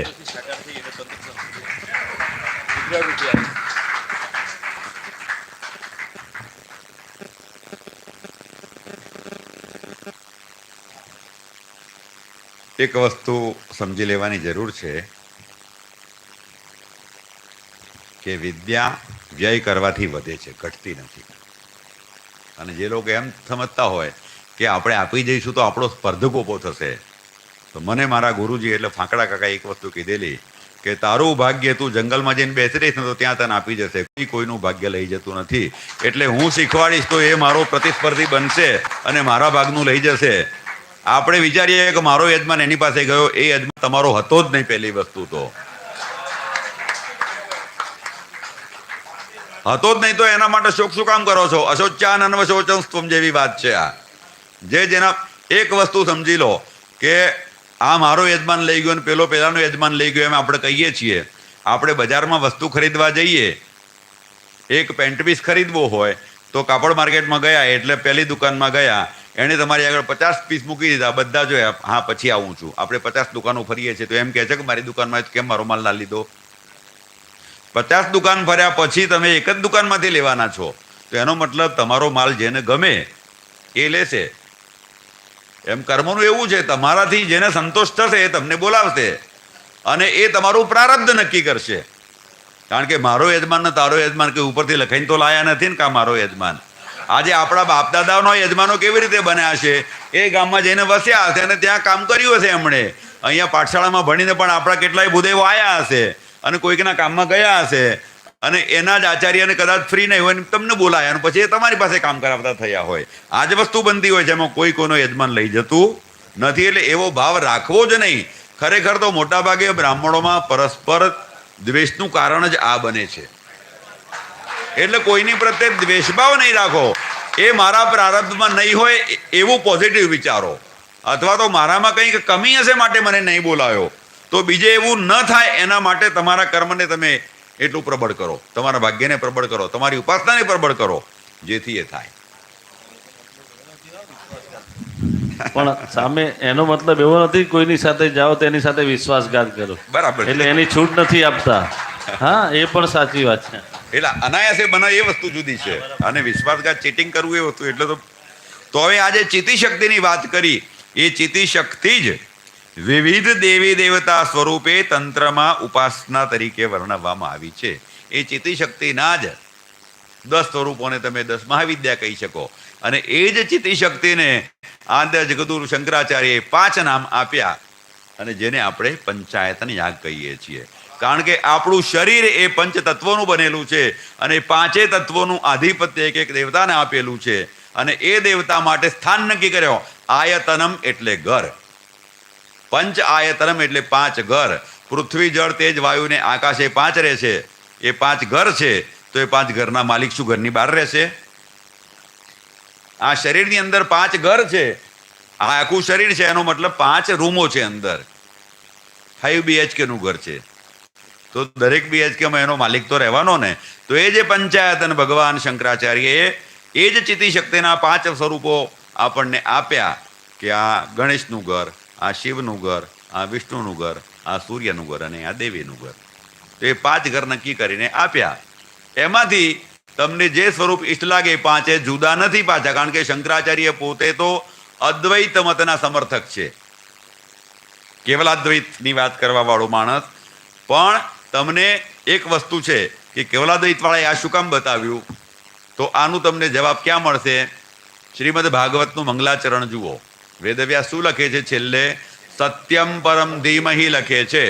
નહીતર ભગવાન કૃષ્ણની જે લીલાનું વર્ણન કરવાનો છે એ કૃષ્ણમ પરમ ધીમહિ શું નહોતો લખી શકતો? પણ એણે કૃષ્ણમ પરમ ધીમહિ નથી લખ્યું, કારણ કે કૃષ્ણનું વર્ણન છે અને કૃષ્ણ પણ નિરાગ્રહી છે. જેની બુદ્ધિ યસ્ય વ્યવસાયિકા બુદ્ધિ એટલે સ્થિતપ્રજ્ઞ છે, એ માત્ર તમારી આગળ વસ્તુની રજૂઆત કરે કે આમ જ કરો એવો દુરાગ્રહ ન કરે. ભગવાને પણ ગીતાના 18 અધ્યાય બોલ્યા પછી એમ કહ્યું યથા યોગ્યમ. ત્યારે અર્જુને જવાબમાં કહ્યું કરીશ્યે વચનંતવ. નહીતર ભગવાન જો એમ કહેતા હોત કે it is my order fight, તો અડધા શ્લોકમાં જ ગીતા પૂરી થઈ જવાની હતી. બીજું કંઈ કહેવાની જરૂર જ નહોતી અને અર્જુન ના પણ ન પાડી શકે. પણ વ્યવસાયિક આ બુદ્ધિ જે છે, ગીતાની અંદર સ્થિત પ્રજ્ઞની બુદ્ધિ છે, એ બુદ્ધિ ક્યારેય આગ્રહ ન રાખે, દુરાગ્રહ કે આમ જ કરો, હા આમ અથવા આમ, આ બે વસ્તુ છે. એટલે વ્યાસજી પણ એમ કહે છે કે ભાઈ મારા ઉપાસ્ય કૃષ્ણ છે એટલે હું કૃષ્ણની લીલાનું વર્ણન કરવાનો છું, પણ એ જ લીલાઓ તમે તમારા ઉપાસ્ય દેવના નામે પણ એને ભજી શકો છો. એટલા માટે સત્યમ પરમ ધીમહિ કહ્યું, કારણ કે છેલ્લી યાત્રામાં તો ફલાણા નામ સત્ય હૈ બોલીએ છીએ ને, રામ નામ, એટલે ત્યાં તો સત્ય જ સાથે આવે છે તમારી. એટલા માટે એ સત્ય સ્વરૂપના જ 5 ભાગ કરી અને એની ઉપાસના બતાવી. એનું નામ પંચાયતન યાગ. તો પંચાયતન યાગની વાત ગઈકાલે કમલેશભાઈએ જે સુંદર કરી, એમણે પણ મૌક્તિકનો આધાર લીધો. હરવર્ધનભાઈએ મને ફોન કરીને પણ પૂછ્યું હતું કે ઘનશ્યામભાઈ આના માટે કોઈ સ્ટાન્ડર્ડ પુસ્તક હોય તો કહો, જેથી બધા એ રાખી શકે. ત્યારે મેં પણ કહેલું કે પંચાયતન યાગ વિશે એવું કોઈ ડિટેલ ગ્રંથ નથી, પણ પ્રતિષ્ઠા મૌક્તિકમની અંદર પાછળ 3 પેજમાં એમણે પંચાયતન યાગનું વર્ણન કર્યું છે. તમિલ ભાષાની અંદર એક ગ્રંથ મળ્યો છે અને એનું અમે આપણે સંસ્કૃતમાં ને હિન્દી ટીકા સહિત એ ગ્રંથ પંચાયતન યાગનું 150 વર્ષ જૂનું પુસ્તક બરાબર આપણે કેદારભાઈ પાસે છે અને એમને વિનંતી કરી છે, એટલે એમણે કહ્યું છે કે હું તમને ગ્રંથ પહોંચાડીશ અને એ આપણે ટીકા સહિત કરીને આપશે અને આપણે એને છપાવવાની વ્યવસ્થા વિદ્વત પરિષદ દ્વારા કરશું. હવે પંચાયતનની વાત, આપણે તંત્રની પ્રાથમિક માહિતીનો ખ્યાલ આવી ગયો બધાને. હવે પંચાયતન દેવતા લઈએ તો 5 દેવતા કયા, એની પણ ચર્ચા ગઈકાલે વિસ્તારપૂર્વક થઈ છે. એટલે આપણે હવે હું એમાં કંઈ, કારણ કે પરશુરામે કહ્યું એમાંથી મારે કશું જ કહેવાનું નથી. પરશુરામભાઈ મને મોટાભાઈ તરીકે સંબોધિત કરે છે, હું એમને મારા નાનાભાઈ જ ગણું છું. એટલે અમે બે એક સ્વરૂપ જેવા છીએ અને અમારો પરિચય છેલ્લા 40 વર્ષ જૂનો છે, એ પણ તમને કહું. કારણ કે નરહરી કાકાની સાથે અત્યારે કોઈ તમે જેમ યજમાન જોડે ફૂલચોક આપવા બેસો ને કોઈ, એ પ્રમાણે નરહરી કાકા યજ્ઞ કરાવતા હોય ને એક બાજુ પરશુરામ બેઠો હોય ને એક બાજુ હું બેઠો હોઉં. આ રીતે અમે સાગરીતી કરેલી છે એમની સાથે, ત્યારે તૈયાર થયા છીએ. અમદાવાદ વાળો રાજારામ હોય એક બાજુ, રાજારામ હોય, હું આ બધા અમે સાથે. હા એ તો પછી એ તો હા હમણાં અમારા સિદ્ધપુરમાં 5 દિવસનો યજ્ઞ હતો ને, એટલે એક વિદ્યાર્થી શોધતો આવે કે ગુરુજી ક્યાં છે. તમે કીધું પરશુરામભાઈને શોધી દો, ત્યાં એમની પાસે બેઠા હશે. એટલે 5 દિવસ 2 જણા જ્યાં હોય ત્યાં કંઈક બેમાંથી એકને શોધવો હોય તો એકને શોધી કરે એટલે 2 મળી જાય. તો 5 દેવતાઓના નામ પણ થઈ ગયા. દરેક દેવતાનું કયું હવીર દ્રવ્ય છે એની પણ વિશેષ ચર્ચા ગઈકાલે થઈ ગઈ. પછી હોમમાં કયા સૂક્તો લેવાય એની પણ ચર્ચા કાલે થઈ ગઈ. દરેકની આહુતિ સંખ્યા પ્રમાણે કેટલું હવે જે હમણે બધા ચાર્ટ બનાવ્યા છે એ જુઓ, આ એ જ વસ્તુ છે, એમાં કંઈ પણ ફેર નથી. એટલે આ તંત્ર પરિચયના જે મારા 4 પાના છે એનો ફોટો પાડીને હરવર્ધનભાઈ તમને આપી દેશે. એટલે કુંડ વ્યવસ્થા અને મંડપ પ્રવેશ થઈ ગયા પછીની જે વિધિ આવી પ્રધાન સ્થાપનની, એના પહેલાં આપણે એક વસ્તુ ક્લિયર કરી લઈએ કે પરશુરામભાઈએ જે વાત કરી કે મૂળભૂત રીતે અગ્નિ અને ગ્રહની વચ્ચે કોઈ આવવું જોઈએ નહીં, અને હું 100% એમના મત સાથે સંમત છું. હવે કેમ ના આવવું જોઈએ એના માટે હું મારો મત રજૂ કરું છું. મૂળભૂત રીતે ગ્રહયજ્ઞ એ પ્રકૃતિ યાગ છે. ગ્રહયજ્ઞ એ પ્રકૃતિ યાગ છે. શ્રૌતમાં દર્શ અને પૌર્માશ એ પ્રકૃતિ યાગ છે. તો આપણા સ્માર્ત કર્મની અંદર તમારે ગ્રહયજ્ઞ કર્યા વિના કોઈ પણ કર્મ ચાલે નહીં. અને ગ્રહયજ્ઞ શા માટે કરવો જોઈએ તો કે જે શ્રી કામ શાંતિ કામો વા, આપણે યાજ્ઞવલ્ક્ય સ્મૃતિ પ્રમાણે ગ્રહયજ્ઞનું આખું જ એક ઓનલાઈન શિબિર થયો, કાર્યશાળા થયેલી, એમાં ચર્ચા થઈ ગયેલી ગ્રહયજ્ઞ વિશે, એ યાજ્ઞવલ્ક્ય સ્મૃતિ પ્રમાણેના. અને એ યાજ્ઞવલ્ક્ય સ્મૃતિને અનુલક્ષીને જ આ ગ્રહયજ્ઞ પ્રયોગ નામનું પુસ્તક મેં એક પ્રકાશિત કર્યું છે. અને આપવાનું હતું પણ 3-4 વર્ષ સુધી અવાયું નહીં અહીંયા, એટલે એમને એમ રહી ગયું હતું. પણ આ પુસ્તક છે જેની અંદર યાજ્ઞવલ્ક્ય સ્મૃતિનું ગ્રહયજ્ઞ પ્રકરણ આખું શ્લોક સહિત લખ્યું છે, એનું ટ્રાન્સલેશન હિન્દીમાં કર્યું છે અને વિશેષ છણાવટ કરવા માટે કોષ્ટકો બનાવી અને વસ્તુઓની રજૂઆત કરી છે અને છેક પૂર્ણાહુતિ પર્યંતનું એ પુસ્તક તૈયાર કર્યું છે. એ અહીંયા હું લઈ આવ્યો છું. એટલે જેને જોવું હશે, લેવું હશે, એનું મૂલ્ય 150 રૂપિયા રાખેલું છે. મારે હરવર્ધનભાઈ જોડે ચર્ચા થઈ હતી. હરવર્ધનભાઈએ મને એક પ્રપોઝલ પણ મૂકી કે ઘનશ્યામભાઈ આપણા શિબિરમાં કંઈક ડિસ્કાઉન્ટ. મેં એ વખતે એમને સ્પષ્ટ ના પાડી, પણ ના પાડવાનું કારણ તમને કહી દઉં કે આમાંથી 1 પૈસો પણ અત્યારે હું કમાયો નથી અને કમાવાનો મારો આશય નથી. અત્યાર સુધી લગભગ 800 કે 900 પુસ્તક વેચાઈ ગયા 1000માંથી. એ બધી જ કેશ મેં અકબંધ રાખી છે, કારણ કે મારા બીજા 3 થી 4 ગ્રંથો આવે છે. એટલે એ પ્રકાશન માટે મારે કોઈની પાસે હાથ લાંબો કરવા ન જવું પડે, અથવા તો કોઈને કહેવું ના પડે કે ભાઈ મને એડવાન્સ આપો. એટલા માટે મેં કીધું 2-4 પુસ્તકો થયા પછી જ્યારે એમ થતા કે હવે પ્રકાશન કરવા માટે મારી પાસે પૂરતી રકમ ભેગી છે, એ દિવસે પછી હું ડિસ્કાઉન્ટની વાત કરીશ. અથવા તો આજે બીજી પ્રપોઝલ મૂકું તમને કે હું ગ્રંથ લખીને આપું અને જો વિદ્વત પરિષદ એને પ્રકાશિત કરી દેતી હોય તો પરિષદ નક્કી કરે એ રીતે પછી આપણે કરવાનું. ડન. વિદ્વત પરિષદ પ્રકાશિત કરી દેશે, તમે તૈયારી કરો. બાકી બધી વ્યવસ્થા વિદ્વત પરિષદ તરફથી થશે. પરિષદ કરતો હોય તો પછી આપણે વાંધો નથી. અને એનું મૂલ્ય જેટલા રૂપિયામાં બન્યું હશે એ સિવાય અમુક, કારણ કે મહેનત ગુરુજીએ કરી છે, બરાબર? એટલે એ આપણે કમિટી નક્કી કરશે, એ પૈસા ગુરુજીના ત્યાં ડાયરેક્ટ જશે. એવી રીતની વ્યવસ્થા પ્રકાશનના પહેલા પેજ ઉપર જ એમના એકાઉન્ટ પ્રકાશન વિતરણ બધું તમારે કરવાનું. એ બધી વ્યવસ્થા થઈ રહેશે. આપણે તમને લખીને આપી દઈશું ગ્રંથ. ઓકે.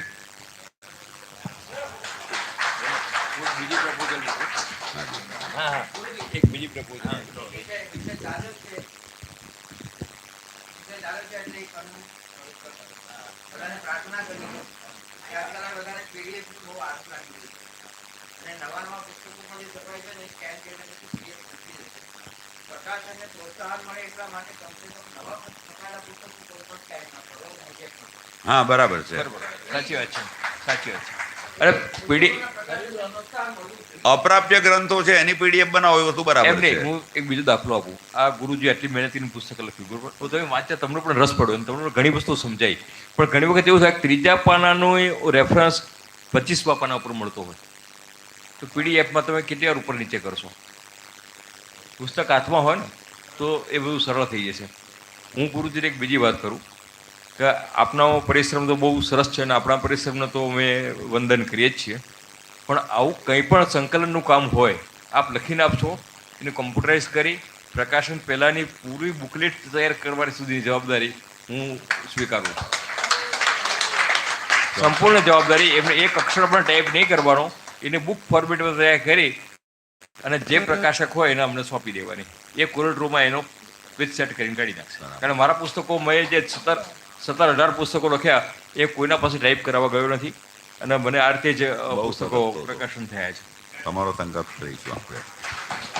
હવે અત્યારે આપણે એકવાર ઓનલાઈન જ્યારે સંહિતા પારાયણનું કર્યું હતું, શુક્લ યજુર્વેદના રોજ એક અધ્યાય ચાલતા હતા અને એમાં પછી અષ્ટવિકૃતિની પણ આપણે વાત કરી હતી અને એમાં 1 કલાક અષ્ટવિકૃતિ પર મને ફાળવવામાં આવ્યો હતો. એ વખતે અષ્ટવિકૃતિ કઈ કઈ છે અને કઈ રીતે અષ્ટવિકૃતિ બને છે એની પણ મેં ચર્ચા કરી હતી અને એની મારી પીડીએફ હતી, એ પણ મેં ધનંજયભાઈ અને ગૌતમભાઈને બધાને મોકલાવી હતી. તો એ આર્ટિકલ છે મારો વેદ સુરક્ષોપાયા એ નામ હેઠળ.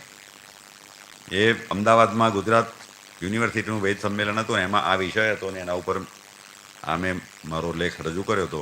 એટલે એ પણ અત્યારે ટાઈપિંગમાં છે. એટલે અષ્ટવિકૃતિનું પણ એક નાની પુસ્તિકા આવશે અને ત્યાર પછી એક પંચબલી એ અત્યારે ટાઈપિંગમાં છે. એ પતે પછી હું અંત્યેષ્ટિ કર્મ ઉપર લખી રહ્યો છું, તો એ તમને લખી અને હું આપી દઈશ ભાઈ આ પ્રયોગ. એમાં આતુર પ્રાયશ્ચિત્તથી લઈ અને શ્રાવણી પર્યંત લખવાની મારી ઈચ્છા છે અને એમાં સપિંડીકરણ પુરુષ અને સ્ત્રીનું બંનેના અલગ અલગ 2 વિભાગ કરી અને હસ્તશ્રાદ્ધ કેવી રીતે કરવું એ પણ ફૂટનોટમાં સમજાવવાની મારી ઈચ્છા છે. એટલે એ પ્રમાણે એ તૈયાર થશે એટલું તમારો સંપર્ક કરીશ. બરાબર હરવદનભાઈ? તમે પરતનભાઈ એટલે કારણ કે મને મોટામાં મોટું ટેન્શન આ ટાઈપિંગનું ના અંતે સમય રહેતો ના હોય. એકવાર આપ મારી રીતે હું પ્રૂફરીડિંગ પણ કરીશ. ચોક્કસ. અને મારા ધર્મપત્ની જેને થોડું સંસ્કૃતનું એને પણ છે, એટલે મારી બુક્સનું પ્રૂફરીડિંગ એ કરતી હોય છે. પણ ઘણા બધા વૈદિક મંત્રો કેવા હોય, બ્રાહ્મણના મંત્રો હોય તો અમુક ક્ષત્રિયો રહી જાય છે. અને મેં કઈ મારી પુસ્તકોમાં જોયું કે ક્ષત્રિયો રહી જ ગઈ હોય છે. પણ એક ક્ષમ્ય ગણું, પણ હવે જો આપણા જેવા વિદ્વાન પુસ્તક લખતા હોય તો પછી એ શોભાનસ્પદ ના રહે. એટલે હું એકવારનું આખું બનાવી અને આપણે મોકલીશ. આપ પ્રૂફ રીડિંગ કરજો. જ્યાં લાગે કે અહીંયા ક્ષતિ રહી ગઈ એ મને પાછું પેનથી કરેક્શન કરી પાછું ફોટો કોપી મોકલો. થોડો પછી એમાં સુધારો કરી આ કમ્પ્લીટ બુક A4 સાઇઝની 8 સાઇઝ આ 8 સાઇઝ છે. એ 8 સાઇઝની અંદર આખી બુકલેટ બનાવી હું આપને આપી દઈશ.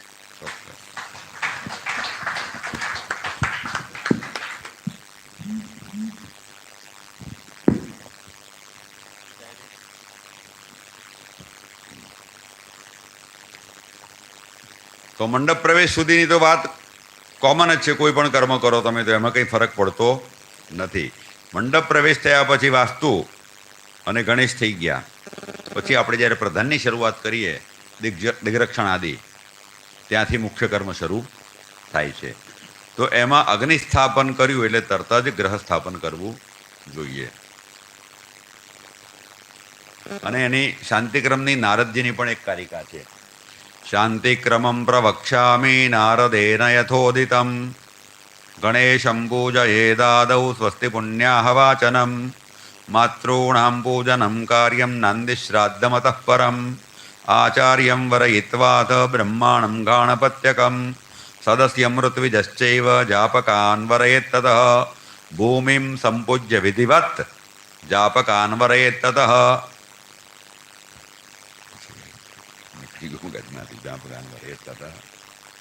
દિગ્રક્ષણમ તતઃ કાર્યમ પંચગવ્યમ યથાવિધિ થંડિલેગ્નમ પ્રતિષ્ઠાપ્ય ગ્રહાન સંસ્થાપયેત ક્રમાત. થંડિલેગ્નિમ પ્રતિષ્ઠાપ્ય ગ્રહાન સંસ્થાપયેત ક્રમાત. એટલે થંડિલ ઉપર જેવો અગ્નિ આવ્યો એવા તરત જ ત્યાં ગ્રહો આવવા જોઈએ. હવે એના કારણ માટે મારો શું મત છે એની આપણે ચર્ચા કરતા હતા. તો પહેલી તો ગ્રહ એ પ્રકૃતિ યાગ છે. બાકી પછી આપણે જેનું આરાધન કરીએ જે આપણા ઈષ્ટ છે એની વાત આવે. એટલે ખરેખર તો મૂળ કર્મની પદ્ધતિ શું છે એ આપણું યજુશાખાનું ગૃહ્ય સૂત્ર છે એ પારસ્કર ગૃહ્ય સૂત્ર. પ્રેક્ટિકલ ઉદાહરણ લેવા માટે સંસ્કારની વાત કરીશ. આપણે જ્યારે સંસ્કાર કરીએ ઉપનયન, વિવાહ ઇત્યાદિ, ત્યારે એમાં ગ્રહ શાંતિ કરવાની આવે છે. તો આપણે પહેલા શું છે, કરિષ્યમાણ મમ સૂતસ્ય ઉપનયન કર્મણી ગ્રહાનુકૂલતા સિદ્ધિઅર્થમ. સંકલ્પના શબ્દો આ છે, તમે જોઈ જોજો. સમુચ્ચય વાંચો. કરિષ્યમાણ મમ સૂતસ્ય ઉપનયન કર્મણી અથવા તો વિવાહ કર્મણી ગ્રહાનુકૂલતા સિદ્ધિઅર્થમ ગ્રહ શાંત્યાખ્યં કર્મ કરીશીએ. એટલે એ કર્મના અંગભૂત આપણે ગ્રહ શાંતિ કરીએ છીએ કે જે તે કર્મમાં ગ્રહોની અનુકૂળતા તમને પ્રાપ્ત થાય. એટલે એ જ વસ્તુને આપણે અતિદેશ કરીને લેવું હોય તો એમ કહી શકાય કે આપણે ગણેશ યાગ કરવો છે, વિષ્ણુ યાગ કરવો છે, દેવી યાગ કરવો છે, સૂર્ય યાગ કરવો છે, કે જે કોઈ યાગ કરવો છે એ યાગની અંદર ગ્રહોની અનુકૂળતા પ્રાપ્ત થાય એટલા માટે ગ્રહ યજ્ઞ કરીએ છીએ. આવી વસ્તુ સ્થિતિ બની. પણ ભૂતકાળમાં કદાચ એવું બન્યું હશે. એટલે ખરેખર મારી દ્રષ્ટિએ એવું હોવું જોઈએ કે કરિષ્યમાણ ગણેશ યાગાખ્ય કર્મણી ગ્રહાનુકૂલતા સિદ્ધિઅર્થમ ગ્રહ યજ્ઞાખ્યં કર્મ અહં કરીશીએ એમ કરીને તમારે પહેલાં ગ્રહ યજ્ઞ કરવો જોઈએ અને ત્યાર પછી પ્રધાન યજ્ઞ કરવો જોઈએ. પણ કદાચ પૂર્વમાં એવું બન્યું હોય, આપણા આચાર્યો આપણા કરતાં વધારે બુદ્ધિશાળી હતા. એક વસ્તુ આપણે સ્વીકારી લેવી જોઈએ.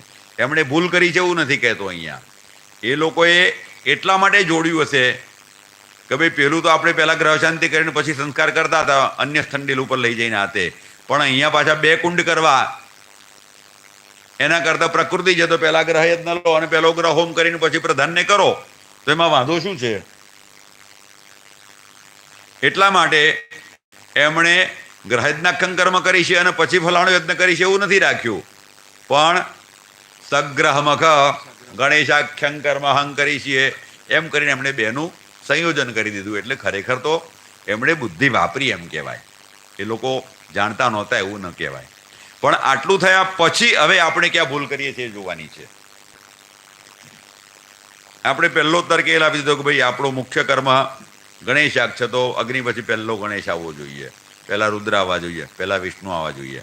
પણ અહીંયા પ્રકૃતિત્વાત તમે પહેલા, આમ તો કાયદેસર તમારે પહેલો ગ્રહયજ્ઞ કરવો જ જોઈએ, પણ તમે ગ્રહયજ્ઞ આની સાથે જોડ્યો એટલે જેનું કામ ચાલુ કર્યું એક અડધું મૂકીને તો બીજું આરંભ ના કરાય ને. રોટલી અડધી વણીને પછી શાક વઘારવા ના જવાય. રોટલી આખી વણાઈ જાય પછી એને લોઢી ઉપર નાખીને એ એક સાઈડ ગરમ થાય, તપે ચડે ત્યાં સુધીમાં તમે શાકમાં મસાલો નાખી શકો. પણ રોટલી અડધી, શાક અડધું, દાળ અડધી, બધું અડધું રહે તો એ ચાલે નહીં. એટલે અહીંયા ગ્રહાનુકૂળતા માટે આપણે કરીએ છીએ. પ્રકૃતિ શું કામ છે? કારણ કે ગ્રહોની અનુકૂળતા છે. પ્રકૃતિ એટલે મૂળ તત્વ. પ્રકૃતિ એટલે કે એવો કોઈ ભારે શબ્દ નથી એનાથી ગભરાઈ જવાનું છે. પ્રકૃતિ એટલે મૂળ તત્વ, અને મૂળ તત્વ મૂલમ નાસ્તિ કુતઃ શાખા આપણે કહીએ છીએ ને, તો મૂળ ના હોય તો એની શાખાઓ પણ આવવાની નથી. એટલે જે તે યજ્ઞ કરવો હોય તો મૂળમાં જે છે પ્રકૃતિ એ તમારે કરવી પડે. અને એનું કારણ પછી આપણી ભૂલ ક્યાં છે જુઓ. હવે આપણે શું કરીએ છીએ, 5 દિવસનો આપણો યજ્ઞ હોય તો એમાં ગ્રહ યજ્ઞ પૂરો થયો એટલે પહેલી વસ્તુ તો આપણે અગ્નિતંત્ર થયું અને કુશકંડિકા કર્યા પછી આપણે શું બોલીએ છીએ, આ પોઈન્ટ તમે નોટ કરજો ખાસ. દ્રવ્ય ત્યાગ સંકલ્પ આપણે કરીએ છીએ અને એમાં શું બોલીએ છીએ, મયા સંપાદિતમ સમિચ્ચરુતિલાજ્યાદિ હવિર્દ્રવ્યમ યા યક્ષમાણ દેવતાસ્તાભ્યસ્તાભ્યો મયા પરિત્યક્તં ન મમ. મયા સંપાદિતમ સમિચ્ચરુતિલાજ્યાદિ હવિર્દ્રવ્યમ. હવે આ 4 દ્રવ્યો માત્ર ને માત્ર ગ્રહોના જ છે. ગણેશ યજ્ઞ છે ને તમે મોદકનો હોમ પ્રધાન તરીકે આપવાના છો, તમે દ્રવ્ય ત્યાગમાં તો આનું આ જ બોલો છો. મોદક બોલ્યા છો? કોઈ દિવસ કોઈ નથી બોલ્યું. નવચંડી હોય તો પ્રધાન દ્રવ્ય માતાજીનું પાયસ છે, એ બોલ્યા છો? નથી બોલતા. એટલે પહેલી ભૂલ આપણે ત્યાં કરીએ છીએ, એટલે સુધારવાની છે. તો એનો મતલબ શું થયો કે દરેક દેવતાના પ્રધાનના પણ હવીર દ્રવ્યો લેવાના જ છે ને, માત્ર ગ્રહના હવીર દ્રવ્ય લેવાના છે એવું નથી. એટલે તમારે હવીર દ્રવ્યોનું બધાનું વર્ણન ન કરવું હોય તો મયા સંપાદિતાની ઇમાની હવીર દ્રવ્યાણી યા યક્ષમાણ દેવતાસ્તાભ્યસ્તાભ્યો મયા પરિત્યક્તાની ન મમ. આટલું તમે બોલી દો એટલે બધા જ દેવતાઓ માટેના દ્રવ્ય તમારે ત્યાં આવી ગયા. નહીતર ટુ ધેટ એક્સટેન્ટ તમારો દ્રવ્ય ત્યાગ થતો નથી, અને દ્રવ્ય ત્યાગ થતો નથી એટલે તમે 1000 લાડુ હોમો કે 1,00,000 લાડુ હોમો, એ લાડુનો સ્વીકાર દેવતા કરતા નથી. કારણ મીમાંસ એવું કે છે, દેવતોદ્દેશેન દ્રવ્ય ત્યાગ એવ યાગ. દેવતાને ઉદ્દેશીને તમે પહેલા દ્રવ્યનો ત્યાગ કરો કે ઇમે મોદકાહ, તે તારા માટે છે, ન મમ. આ ન મમ એ ત્યાગ વાક્ય છે. એટલે પ્રત્યાહુતો ત્યાગસ્ય અશક્યત્વાત. ખરેખર તો તમારે દરેક આહુતિ આપો, લાડુ હોમ્યો એટલે ઇદમ ગણપતય નમઃ તમારે બોલવું પડે, પણ દરેક અથર્વશીર્ષ વખતે નથી બોલી શકતા. એટલા માટે પહેલા દ્રવ્ય ત્યાગ સંકલ્પ કર્યો. એટલે દ્રવ્ય ત્યાગ સંકલ્પમાં જો તમે જે તે દેવતાનું દ્રવ્ય ન બોલ્યા હોય તો એ આહુતિનો સ્વીકાર જે તે દેવતા કરશે નહીં. એટલે એ તમારે દ્રવ્ય ત્યાગ સંકલ્પમાં ખાસ ધ્યાન રાખવું પડે.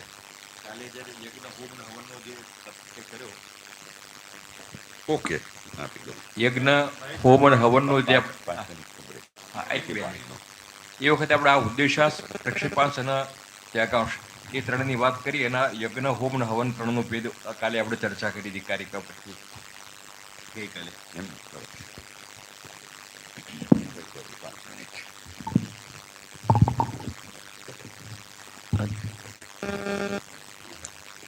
એક 5 મિનિટનો જલપાન માટે ત્યાં. ખૂબ ખૂબ ધન્યવાદ. બધું જ વિસ્તારપૂર્વક અને સુંદર રીતે બધી વાતો બતાવી. એની અંદર પણ યજ્ઞમાં બીજું કાંઈ નહીં હોય તો ચાલશે, ડેકોરેશન વગેરે નહીં હોય તો ચાલશે, અને 2 દિવસથી સતત એક વાત ચાલે છે કે તબલા ને સંગીત નહીં હોય તો પણ ચાલશે. નૈવેદ્ય ભરપૂર માત્રામાં હોવું જોઈએ. આપણા ઘરે કાજુ બદામ લઈ જવા માટે નહીં હો. હા હા, એટલે ફ્રૂટ્સ પણ ના ચાલે, મિષ્ટાન. કારણ કે ડ્રાય ફ્રૂટ્સ છે ને એ પછી મુખવાસ માટે છે, અને છેલ્લે જમ્યા પછી આપણે ફ્રૂટ ડીશ લઈએ છીએ ને જમ્યા પછી, એટલે ફ્રૂટ ડીશ પણ જમ્યા પછીની છે, એટલે જમવામાં તો મિષ્ટાન જ જોઈએ. અને મિષ્ટાનના શબ્દનો અર્થ એ થયો કે એમાં અન્ન આવવું જોઈએ, માત્ર બરફી પેંડા કે એવું નહીં ચાલે, કારણ કે એમાં અન્ન આવતું નથી. સુખડી બનાવવાની. અન્નાત તૃપ્તિ એવું લખ્યું છે, એટલે અન્ન વગરની આઈટમ આવે તો દેવતા તૃપ્ત નહીં થાય પાછા. સુખડી બનાવરાવાની. સુખડી Yes, ચાલે, સુખડી મોહનથાળ best. ચાલે. મારા કર્મમાં સુખડી હોય, ગુરુજીના દરેક કર્મમાં સુખડી હોય. હરો તમે યજમાનના આવે તો ઘેર એમના કોઈ પણ કાર્યક્રમ હોય, યજમાનને આહુતિ કીધું હોય અને કિલો 2 બલિદાન. કિલો સુખડી બનાવી. હા, બહુ સુંદર વાતો આપની પાસેથી જાણવા મળી. આવો નાનકડો વિરામ લઈએ. લગભગ 10 મિનિટનો વિરામ છે, ત્યારબાદ પાછા આપણે આગળ વધીશું. બ્લડ ચેકઅપની ગઈકાલે વાત થયેલી હતી, જેને નામ લખ